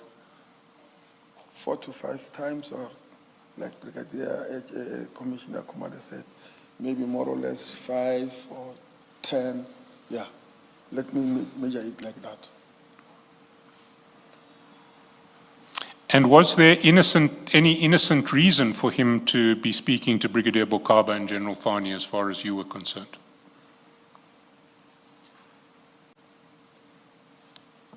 Can you repeat that? I just want to be sure before I answer. When you thought that he was coming to head office to speak to Brigadier Bokaba and General Fannie, was there an innocent reason for him to be speaking to these two SAPS senior officials? I would not know. You would not know? No. What did you think he was coming to speak to them about? His contract. And what in particular? What was he asking from them? I would not know. And were they in a position where they were obliged to deal with him in relation to his contract? Was that part of their official duties at SAPS? I would not know. You would not know? Yes. And apart from that, you say that you infer that they were his people inside SAPS because Brigadier Bokaba was the one who suggested that he approached General Sibia as acting national commissioner when he wanted to get access to the facilities. Did I understand your evidence correctly? That's correct. So it's really just those two elements that makes you think that Brigadier Bokaba and General Fannie were his people inside SAPS. Is that correct? Is there anything more? Not that I can prove, but there is. Not that I can prove, but... Not that you can prove. Yeah. What can't you prove? Pardon? What can't you prove? That there is more of them meeting Mr. Cat. But okay, no. Sorry, there are more people meeting Mr. Cat, or that there is more to the relationship between Brigadier Bokaba and General Fannie with Mr. Cat? I'm saying within the office of General Fannie and the office of Brigadier Bokaba, there are people there.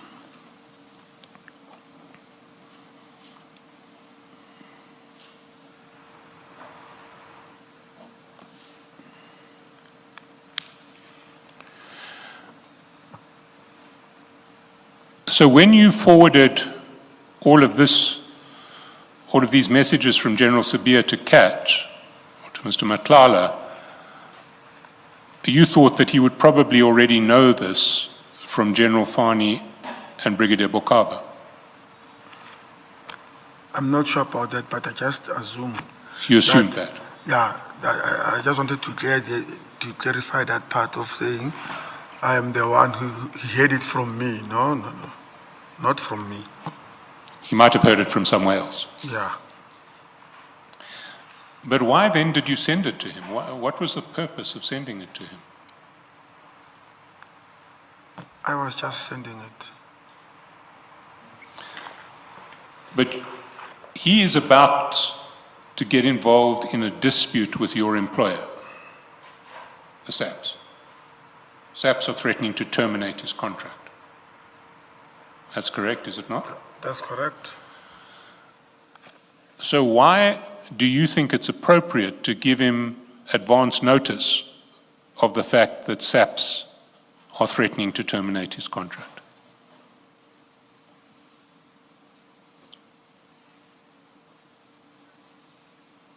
I would not say it's advance notice.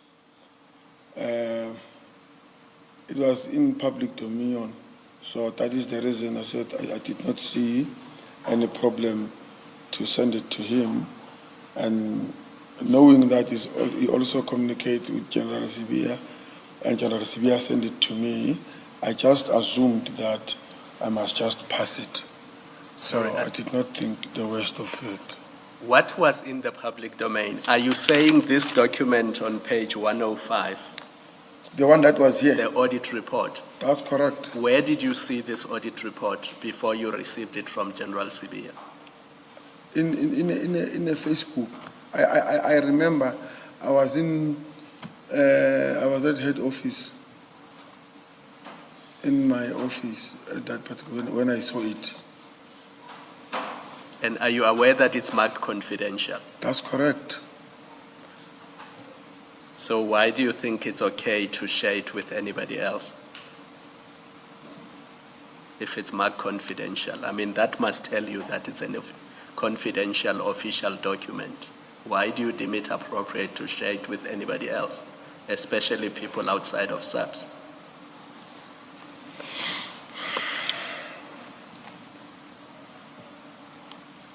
Because, to be very honest with you, Commissioner, I did not see the danger of it or the problem about it, because I thought it's already in public, and in public it came as it is. Yes, to me it was no longer confidential.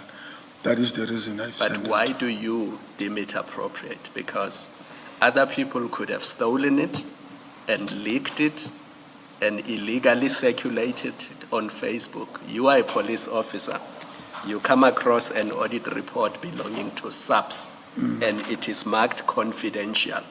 Why do you, I'm not talking about people who put it on Facebook. Yes. Why do you deem it appropriate to share it with somebody outside of SAPS?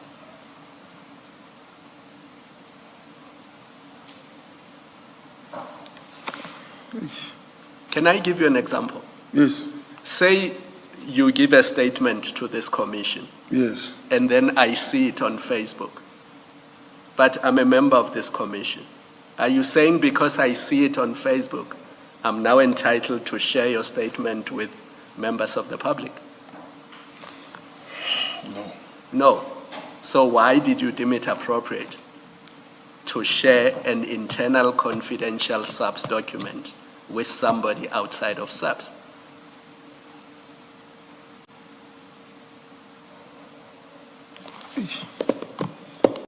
You don't know. I don't know. Do you accept that it was wrong? I don't accept that it was wrong because of even General Sibia I sent it to I me. can't hear you. General Sibia sent it to you, you are within SEPS. I'm asking you a specific question. Why did you send it to somebody outside of SEPS? This is a SEPS document. Yes. Now, do you accept that it was wrong to send a SEPS document to somebody outside of SEPS? That's my simple question. Ish. Can we pack that one? And No, then, I don't want to pack it. I'm begging you. No, I don't want to pack it. I want you to answer me. I'm asking you a simple question. Why did you deem it appropriate to send it to somebody outside of SEPS when it is clearly marked confidential?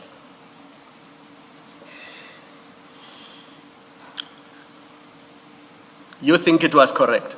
Because it's either it was correct or it was wrong. And I'm giving you those two options. Do you think it was correct? Or not sure. No. Maybe let them be three. Not sure. Ms. Chaskasan, let me leave it there. I've got a slightly different question. Leaving aside the rights and wrongs of doing it, what was your purpose in giving it to Mr. Matlala? Why did you want Mr. Matlala to know this information?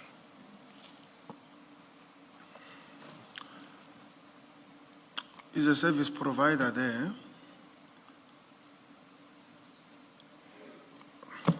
You know, the other thing that I also assumed at the time, I thought as a service provider, he was also issued with such officially, so I took it on that level. No, but my question is, why did you think he was entitled to receive this information? Why did you give it to him? What were you trying to achieve? I think the word achieve is a bit Okay, inappropriate. what was your purpose in giving it to him? I was just passing the message. So you were just passing the message. Yes. In other words, you were giving him, as it were, a heads up, your contract may well be terminated. No. But then what is passing the message, if not that? Passing the message, just forwarding the document as I received it. So did you think that when General Sabia gave it to you, he wanted you to pass the message to Mr. Matlala? Is that what you're saying?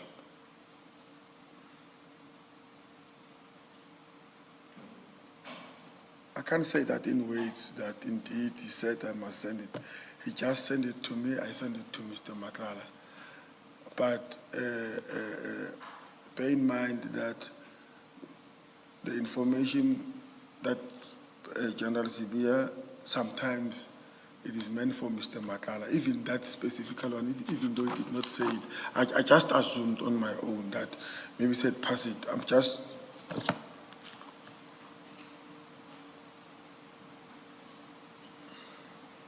You mentioned that you also sent this information to Mr. Motsumi. That's correct. Can you go to page 580? Of the same to 580. 580, and that would be file 2 of 4. Okay. And these are your chats with Mr. Motsumi, and we see that on the 24th of March at 7:49 p.m., chat number 3, 4, 5, and 6. That's correct. You forward all of this, the same messages that you received from General Sabia, you forward to Mr. Motsumi. Mm-hmm. Why did you forward them to Mr. Motsumi?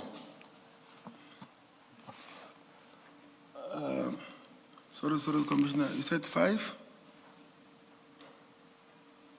580. 580 over the page to 581. 580, okay.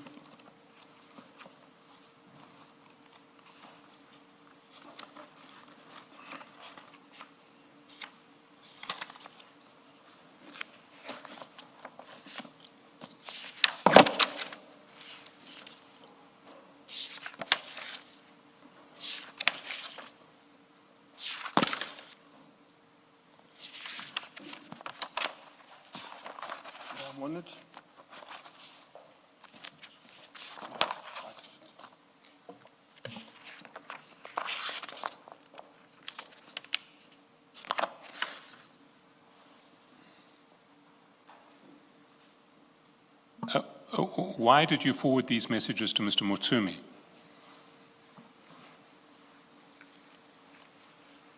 I wanted him to know what was happening in that said project.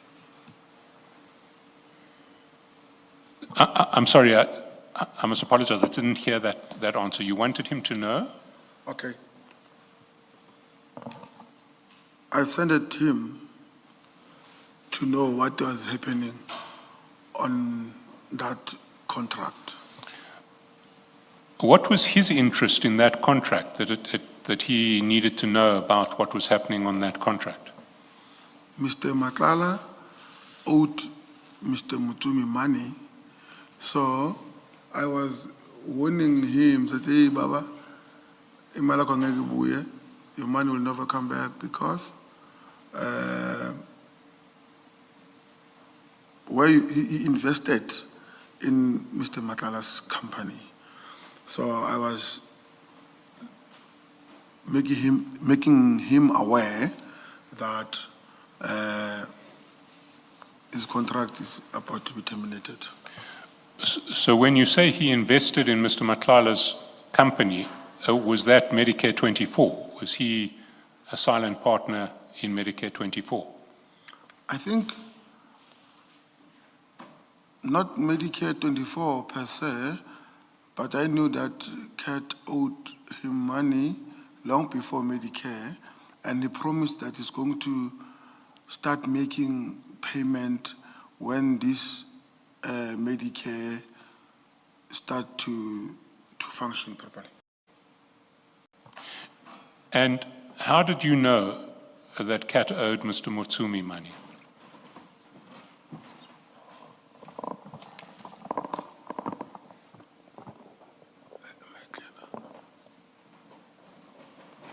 Pardon? How did you know that Mr. Matlala owed Mr. Motsumi money? Mr. Muzumi told me. And when did he tell you? Okay. During our biking, when we bike with Mr. Muzumi, said, hey, that cat must start paying me. And approximately when would this have been? Would it have been before the contract was awarded, after the contract was awarded? I think before the contract is awarded. So you knew from Mr. Motsumi from before the contract being awarded that he was owed money from Mr. Matlala? Yes. And do you know if Mr. Matlala had started paying Mr. Motsumi back once the money flowed on the contract?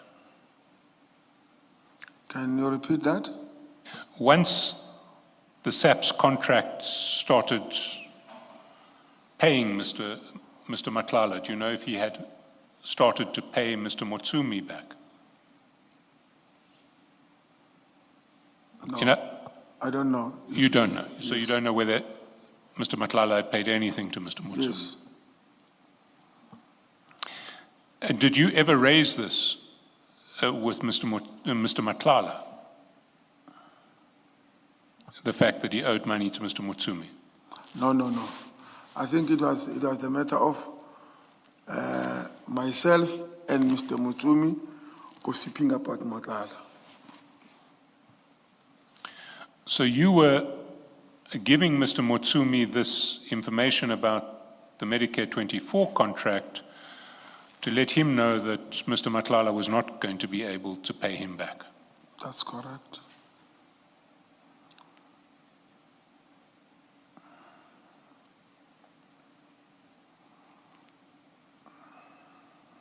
Can I just ask a different question? And this relates to your forwarding these messages to different people, not just Mr. Mutsumi. You sent to Mr. Matlala and you sent to General Shibiri. Now, maybe let me start with General Shibiri. What you testified earlier is that the discussion, why you forwarded the payment Yes. WhatsApp messages to General Shibiri is because you knew that there had been an inquiry to him for assistance. In fact, there had been an approach to him for assistance. That's correct. Yes. Now, I don't understand if that's all that you knew about the interaction between Mr. Madlanga and General Shibiri, if that's all there was that you knew of, why would you send General Shibiri this inquiry from the media?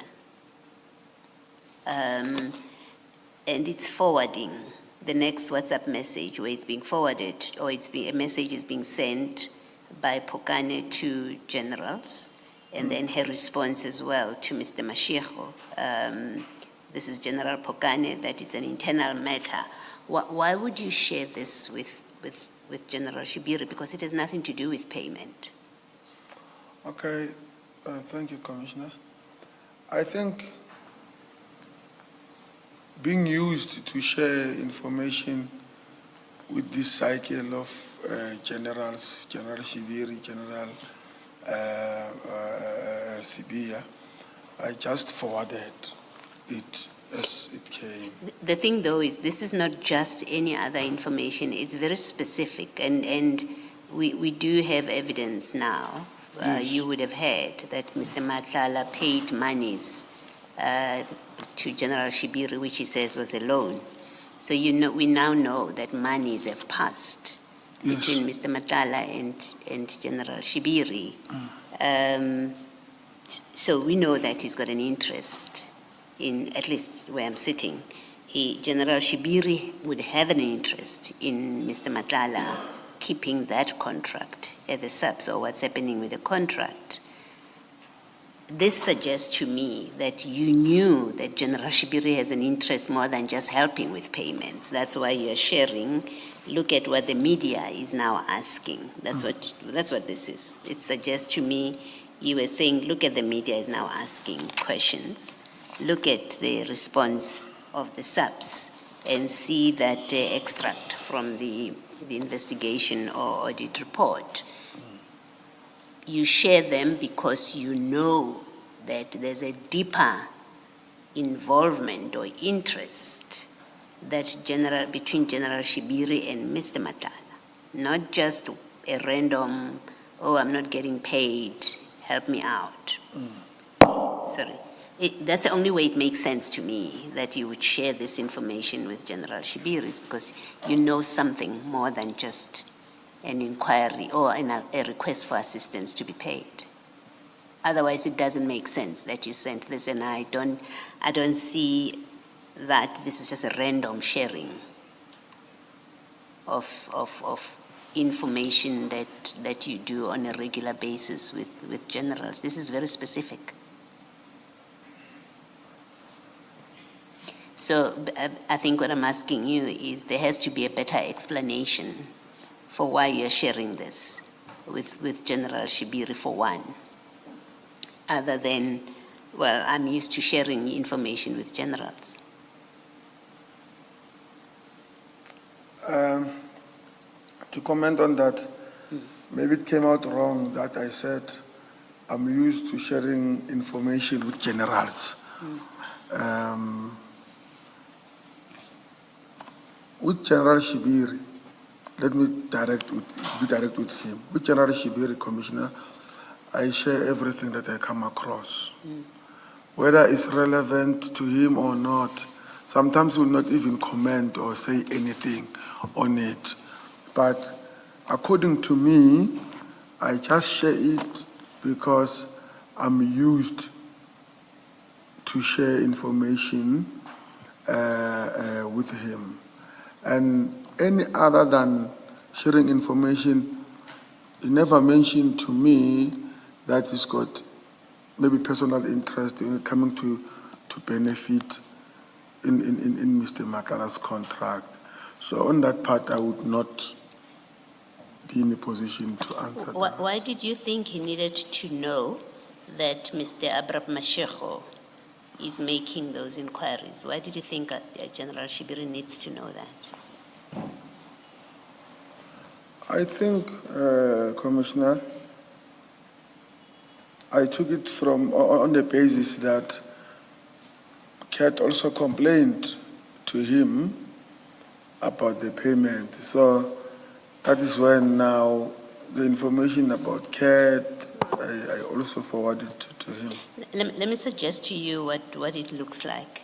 Yes. It looks like you were alerting him that, look at the media, it's inquiring about our contract. That's what it looks like.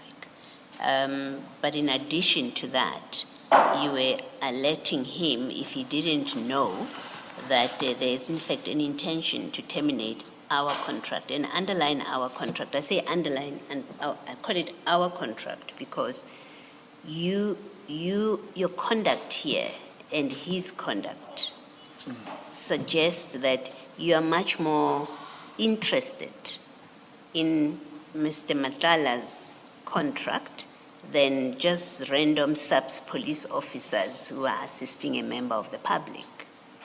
It suggests that you have a greater interest in this contract, and that's why you are sharing this out of concern. That's what it looks like to me.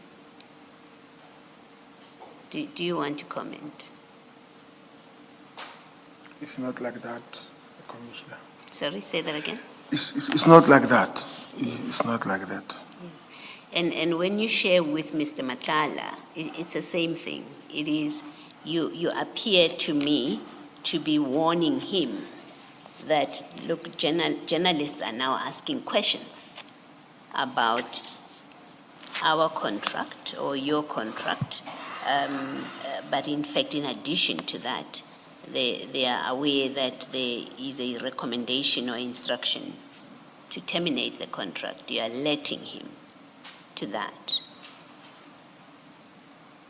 Do you have any comment to that? It's what it looks like to me, and it's what I'm suggesting was the whole point of you sharing these WhatsApp screens. If you were not instructed by General Shibiri to forward them, and you just forwarded them out of your own initiative, then I'm suggesting to you that you were forwarding them because you were alerting them about the media is onto this, and secondly, the SAPS there's been a recommendation to General Masemula to terminate. You were alerting him about that. Do you have any comment? Yes, Commissioner. Yes. I think in my position, even on the structural level of SAPS, I wouldn't even when the media comes, they would not even come even nearer to me because of there is procurement, there is HR. Yes. The people who will be concerned and more worried are there in HR and procurement. Yes. So now taking out that issue of our contract, before the news could come to me, his people over there would have got that information. So I'm just taking off that thing that I was worried that, our money is going now or our tender is going now. No. I was just doing that innocently. Hey, this one sent me and then I sent. But I had no interest at all. Yes. You see, my suggestion, and maybe you assist me by what you're saying, that my suggestion is based also on, ordinarily you have no interest, you should have no interest whatsoever in this. And when it comes to you from General Sibia, unless he instructed you to forward it, it's something that you read and you forget about it. You pass it on because it's not in your station, has nothing to do with you. It's true. But it comes through and you quite actively send it to different people. So it's either you are acting on instructions to forward it to other people because you have a direct instruction, or you know that's how it works. When General Sibia gives you stuff, he's really saying to you, pass it on, and maybe you've said that when you say I was passing on a message. It's either that's what was happening, or it's I don't know if it's worse than that, which is, well, you are alerting them that the media is going to be reporting about this. Yes. That's what you're reporting, but also the contract is under threat. I'm suggesting it's one of the two. It's not as innocent as you saying, oh, I was just sharing. That's all there is. It's not. But the commissioner, I understood a bit about what I just explained, that there was no way that media could come to me or I would be worried that hey, the contract is, the people who would be worried is those ones who approved that project. Yes. So to me, when it was sent to me, I thought because of previous communication that I take this one, send it to one. Even though at that time they did not send it, I took it as a norm. Citoyen, they would take it as a pass. That's what I did. Okay. All right. Thank you. Can I sneak in one question and steal your time, Mr. Chaskalson? Sergeant, when you were sharing this page of the internal audit report to Mr. Mutsumi, whose interest were you advancing? Mr. Mutum, Because you knew that he had an interest in this contract, yes. and it would be adverse to his interests if this contract was terminated by SAPS. Yes. Thank you.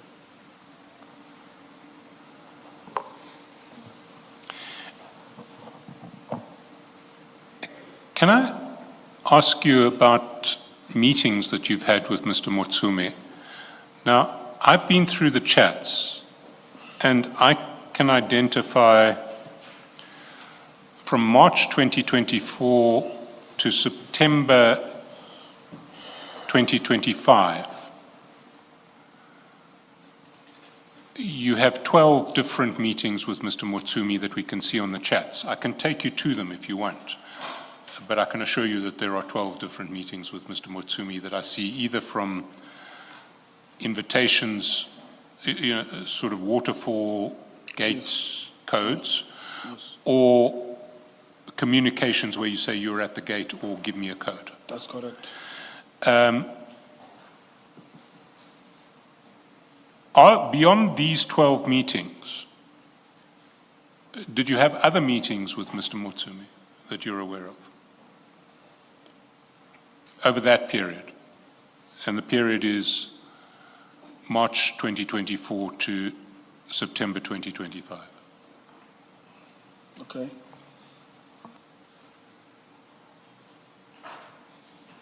You said you've seen 12. I've seen 12 in relation to entry codes or messages about saying I'm at the gate or send a code. I can give you the dates if that would help. I can take you through them. No need.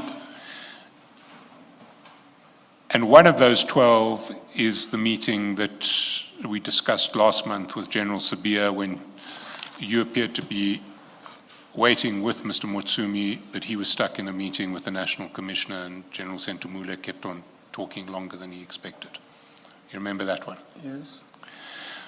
So I've identified these 12 from the chats. Are there meetings that you've had with Mr. Motsumi that wouldn't be reflected in the chats over that period? Yes. And where would those meetings be? It's not necessarily meetings. I meet him on weekend. Either we go for boating or we go for biking. The reason that maybe you see 12 presumably be that it was meetings. It was not meeting. It was visits. It was visits. Visits. In fairness to you, I should say 3 of the 12 are on weekends, but 9 of the 12 are not. Pardon? 9 of the 12 are not on weekends. 3 of the 12 are on weekends. Okay. I'm saying you've seen that I've met him 12 times, right? Yes. And you are asking if are there any meetings that you are not aware about that are on those charts, right? Yes. Now I'm saying to you, I'm meeting Mr. Motsumi regularly. So that means it can be more than 12 that you are meeting. Reason being. I understand your answer now. Yes. So you also meet him regularly to ride, you meet him to go on the boat, and that won't be reflected in entry codes at the waterfall Because estate. of we meet on the road, yes. Why are you meeting him so often? Why are you visiting with him so often? Why do I meet him so often? Yes. I ride with him. I mentioned earlier that I was mentoring him. I was teaching him how to ride after I assisted him to buy his first bike. So time and again we'll ride. We'll do classes on the rides and but on those bases.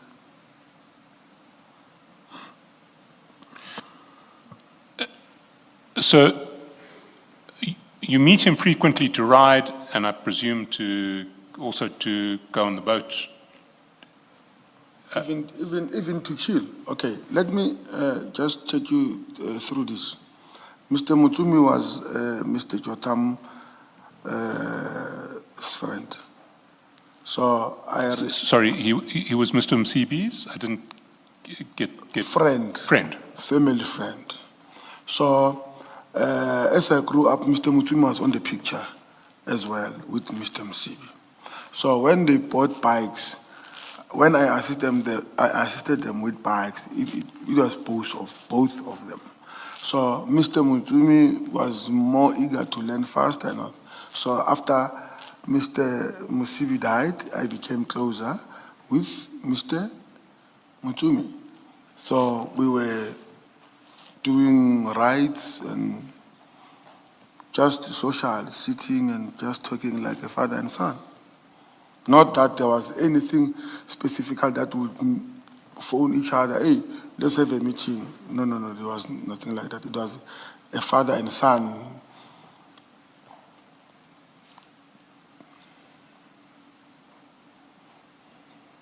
Can I ask you about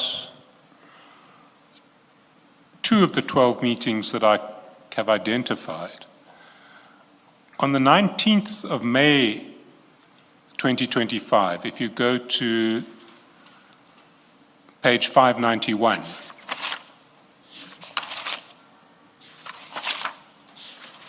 and that would be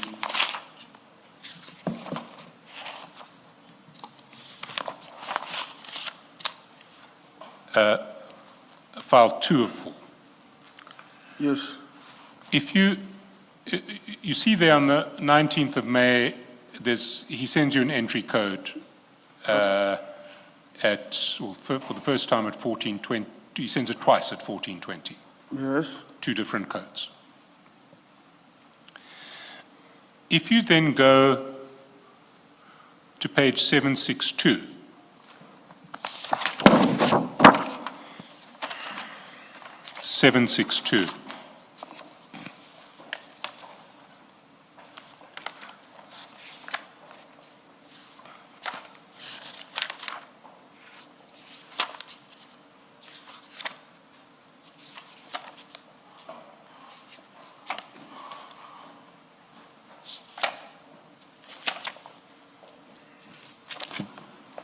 do you see it? 762 at the same time, 2:21:03 p.m. chat 6. Okay. You see, you forward a code to Sergeant Moraka, and you've saved him as Sergeant Moraka K9. Is that because he's a K9 unit sergeant? Yes. And if you go down to page 780, 780.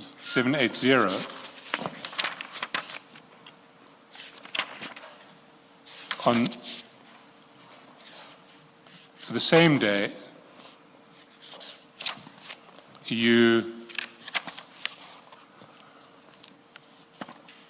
same time essentially, you also forward a code to see Mr. Mutsumi to someone who you have saved as Mpela K9. Is that Sergeant Mpela of K9?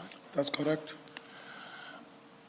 What were you organizing for yourself, Sergeant Morocco and Sergeant Mpela to meet at Mr. Motsumi's house on the 25th of May, which was a Monday afternoon.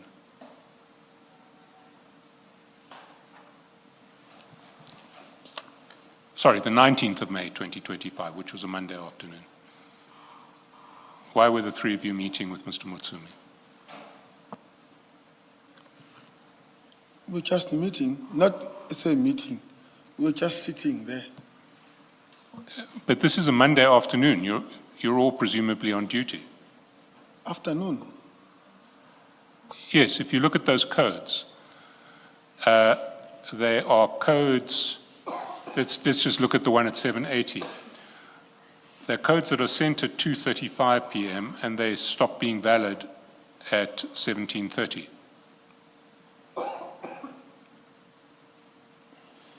Yes. So it was just a social meeting of the three of you, of the four of you. Sergeant Moraka, K9, is also a biker too.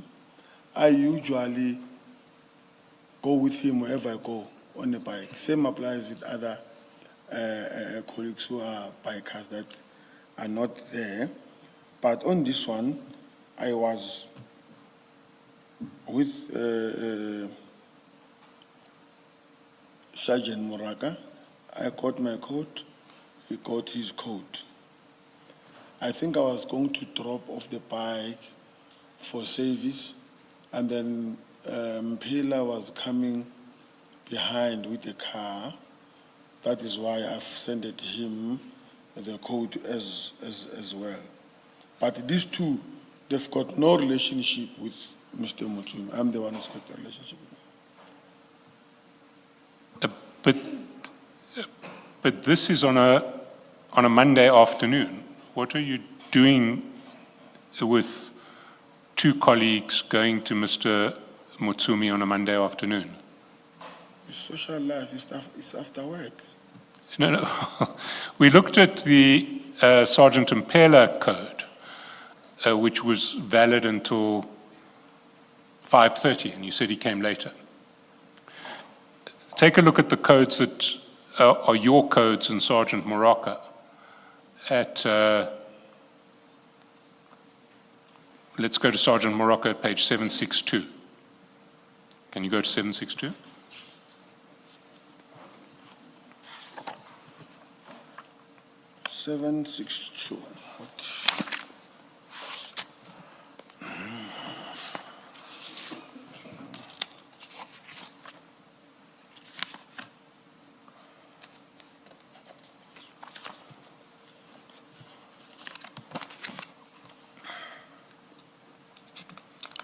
And you'll see Sergeant Morocco's code expired at 2:30 in the afternoon. Yes. And your code also at 584, you'll see, at 591, you'll see also expired at 2:30 in the afternoon. Okay. So the two of you were going off to visit Mr. Motsumi on a Monday afternoon between 2 and 2:30. And Chair, maybe to rectify, it's a clubhouse. You know, in the estates, there are clubhouses. Yes. Where everybody gets in. So usually here, we might not have met or seen Mr. Motsumi, I'm just saying, but I remember it was myself and Moraka, Sergeant Moraka, we go often to eat on the clubhouse there. We would phone Mr. Motsumi, Baba, then he give us the code for the clubhouse. These are the codes for the clubhouse, and they might be numerous because we went numerous times there. Yes, but if you look then at the Mpela code, the Mpela code is set to expire at 5:30 in the afternoon. So if Sergeant Mpela is coming with a car to pick you up later, it means that you contemplate that you will spend the entire afternoon at Waterfall Clubhouse, at the very least, even if you aren't meeting Mr. Mutsumi. Yeah, I wouldn't be sure about that, but something like that. So are you saying that you and Sergeant Moraka took the afternoon off, as it were, to go to Waterfall Clubhouse for lunch? Afternoon off. Yes, because you went to the clubhouse on an entry code that would only let you in latest 2:30, and you had Sergeant Mpela picking you up much later with a code that expired at 5:30. Is this just taking the afternoon off? There's no meeting with Mr. Mutsumi. What's going on? I can't be sure about that. As I explained that to me and between myself and Mr. Mutsumi, there is no template time when he stipulates, let's have a meeting at 2 or at 5. So whenever that he feels he wants to see me, hey, make a turn, or I want to see Baba Nyeza, I will pass there, and then, so I can't comment, I can't be sure really, so that I must not say misquoted. Well, let me ask the question differently. Was this visit to Mr. Mutsumi relating to police business?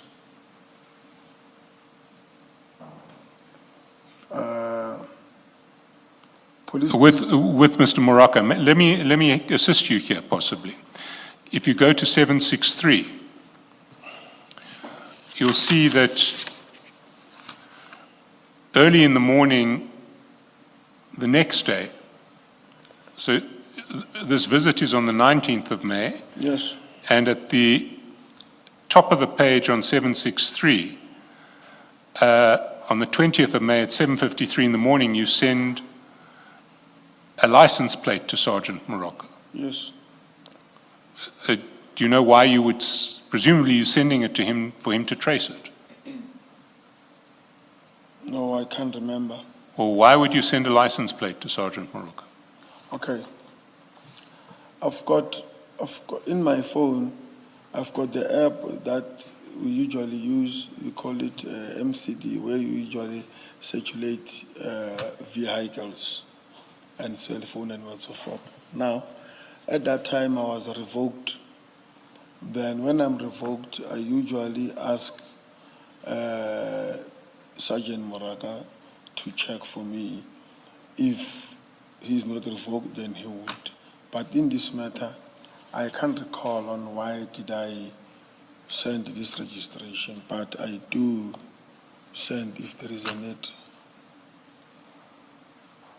But what possible reasons are there for sending Sergeant Moraka a license plate? A license registration number?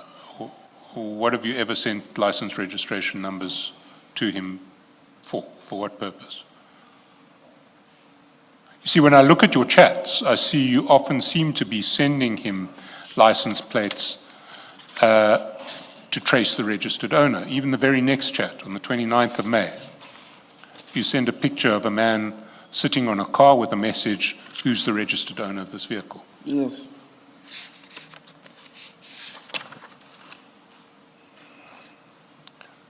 So, is there any other reason why you might have sent this license plate number to Sergeant Moraka other than trying to find out who the registered owner is? No. Well, then let's get back to the previous question then. Was this meeting with Sergeant Moraka at Waterfall, well, first of all, was it a meeting just the two of you, or was it with Mr. Mutsumi? What I understood your evidence to be earlier was that you may have gone in early and had lunch together before proceeding to Mr. Mutsumi. Okay. I can't quite remember clearly if Mr. Mutsumi was there, but at the guest house, when we want to go there at the clubhouse, I usually phone him that send the code, we are 3 or we are 4. So the person that I'm close with most, that is the reason you'll see most of the time, even when I do my other piece jobs, is I'm with Mr. Morata. So most of the time, my chat and Mr. Morata will appear. No, I understand that, but my question is, would this have been a meeting just the two of you for lunch, or would it, and with Sergeant Mpela picking you up later, or was it planned for you to meet for lunch and then go to see Mr. Mutsumi? Have you ever met with Mr. Mutsumi in the Waterfall estate with Sergeant Mpela? Yes. And this particular occasion on the 19th of May, do you have any recall about it? No. Okay, to add on that,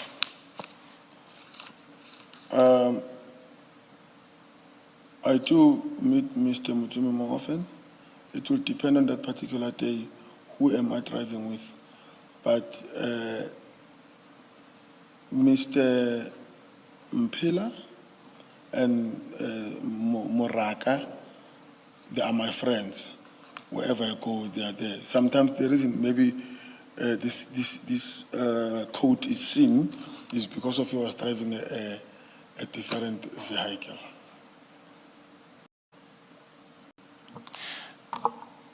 But would this be police business? Because you're meeting him during working hours. I mean, is this meeting to do with police business, or is it just taking the day off? No. These ones are working shifts, Sergeant Morak and Sergeant Mpela. So you'll find that most of the time they are not working on that day, or they are working night shift. Then I would call, hey, gents, let's go eat. Gents, let's go play. So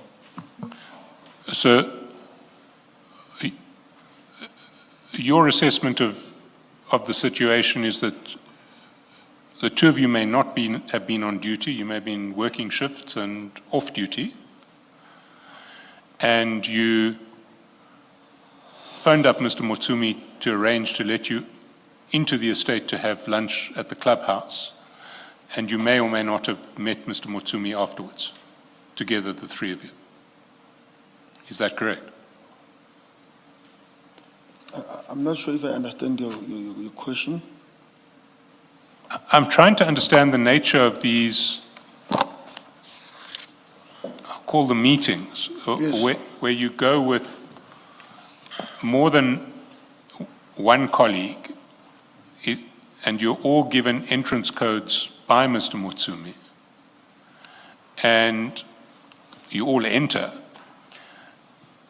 but your evidence seems to be that maybe you just go to the clubhouse and have lunch and have a long afternoon lunch together.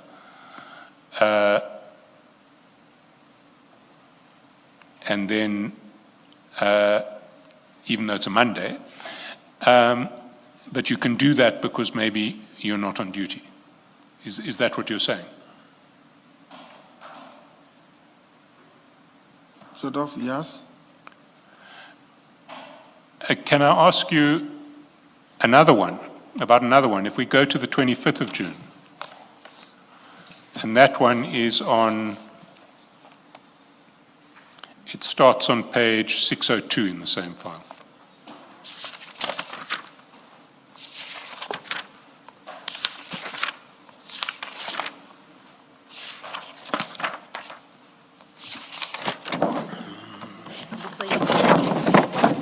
Let me ask my question so that I don't forget it. When you answered a question earlier about Mr. Moraka, you said when you do your peace jobs, you are with him, or what are these peace jobs you're referring to? I do bike events, not exactly bike events, metric dance on bikes. I do funerals. I do, yes. It's not SAPS business that you're referring to when you say peace jobs. Yes. Thank you, Mr. And I'm assuming these people that you teach to ride, such as Mr. Mutsumi, they pay you for that.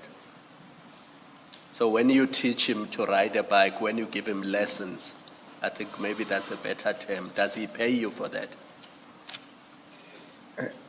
That's correct. Why is it funny, Sergeant? I'm trying to find a way to put it nicely. You're giving people lessons. I mean, it's some expertise that you have. You're sharing it with other people. It's your time which is valuable to you. I'm assuming they would be paying you for your time and the lessons. That's correct. Thanks. Can we look at 25 June on page 602? You see there at 180342 again, there are two codes that are sent to you, which will give you access. 603. 6:03 p.m. 1803. 6:03 p.m. Which page? So, Page 602. sorry, page 602. 602. Sorry, I thought you were asking about time. 602, and the time is 6:03 p.m. 1803. And you see, Mr. Motsumi sends two codes to you. And then if you go down to 764, you'll see you send one of those codes again to Sergeant Moraka. This is a chat number 5, 6:10 in the afternoon.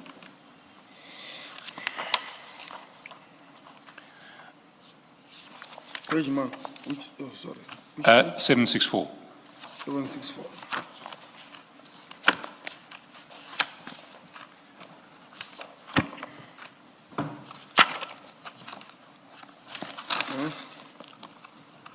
And then you'll see on 775 that you also send a code to Constable Matule.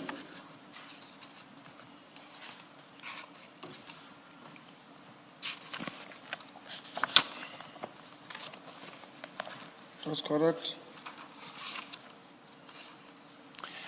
And, sorry, who's Constable Matule? You've explained who Sergeant Moraka is. He's also my friend. I train with him. You train in the gym with him. Yes. And then if you go back to 764,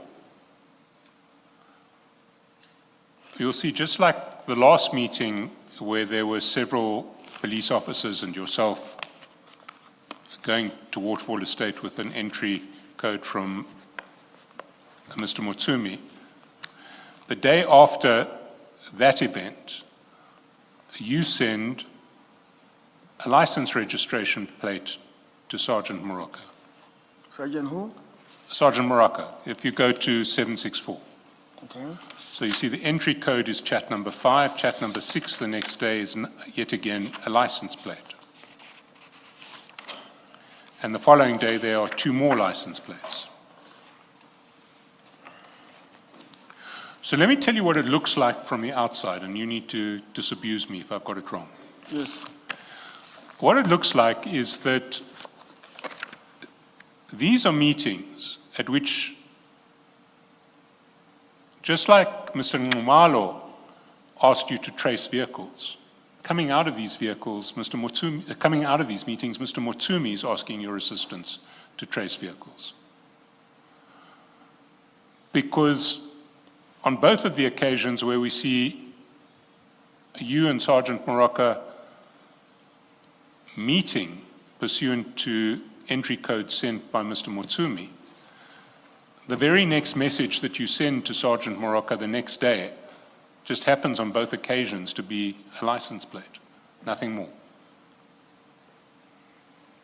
So What's your response to that? My first response is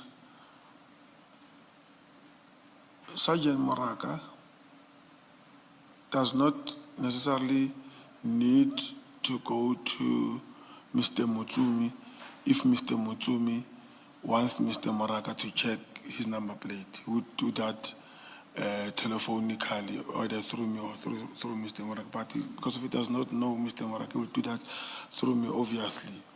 And Mr. Mutsumi, he would not use us or tell us to check registration for him. It is just a coincidence that after the code of Mr. Mutsumi, then I send the registration to Mr. Moraka. But Mr. Mutsumi has got nothing to do with that. Vice versa, I would, if Mr. Moraka send me feedback on the registration that I've sent to him, I would send it back to Mr. Mutsumi on the very same time. So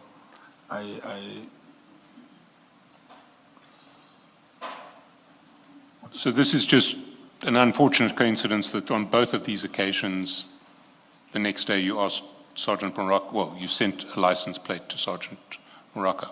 That's correct. What do you expect Sergeant Moraka to do with these license plates that you sent him? Are you asking him to trace owners? To check circulation, yes.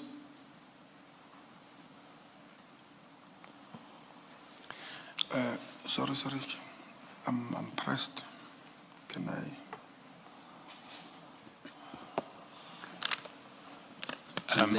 Let's adjourn. We'll see you as you come back down and we'll come in. Let's adjourn.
Sergeant, I reacted instinctively once you said you wanted a comfort break. I did not even look at the time. Seeing that it was close to 4 p.m. and we normally adjourn at 4, I should have just said we adjourn for the day. Does that suit you, Mr. Shaskalson, Mr. Mwato, for us to adjourn now? Thank you, Chair. I mean, I don't want to proceed. Mr. Mwato? I have no objection, Chair. Thank It's you. an opportune time.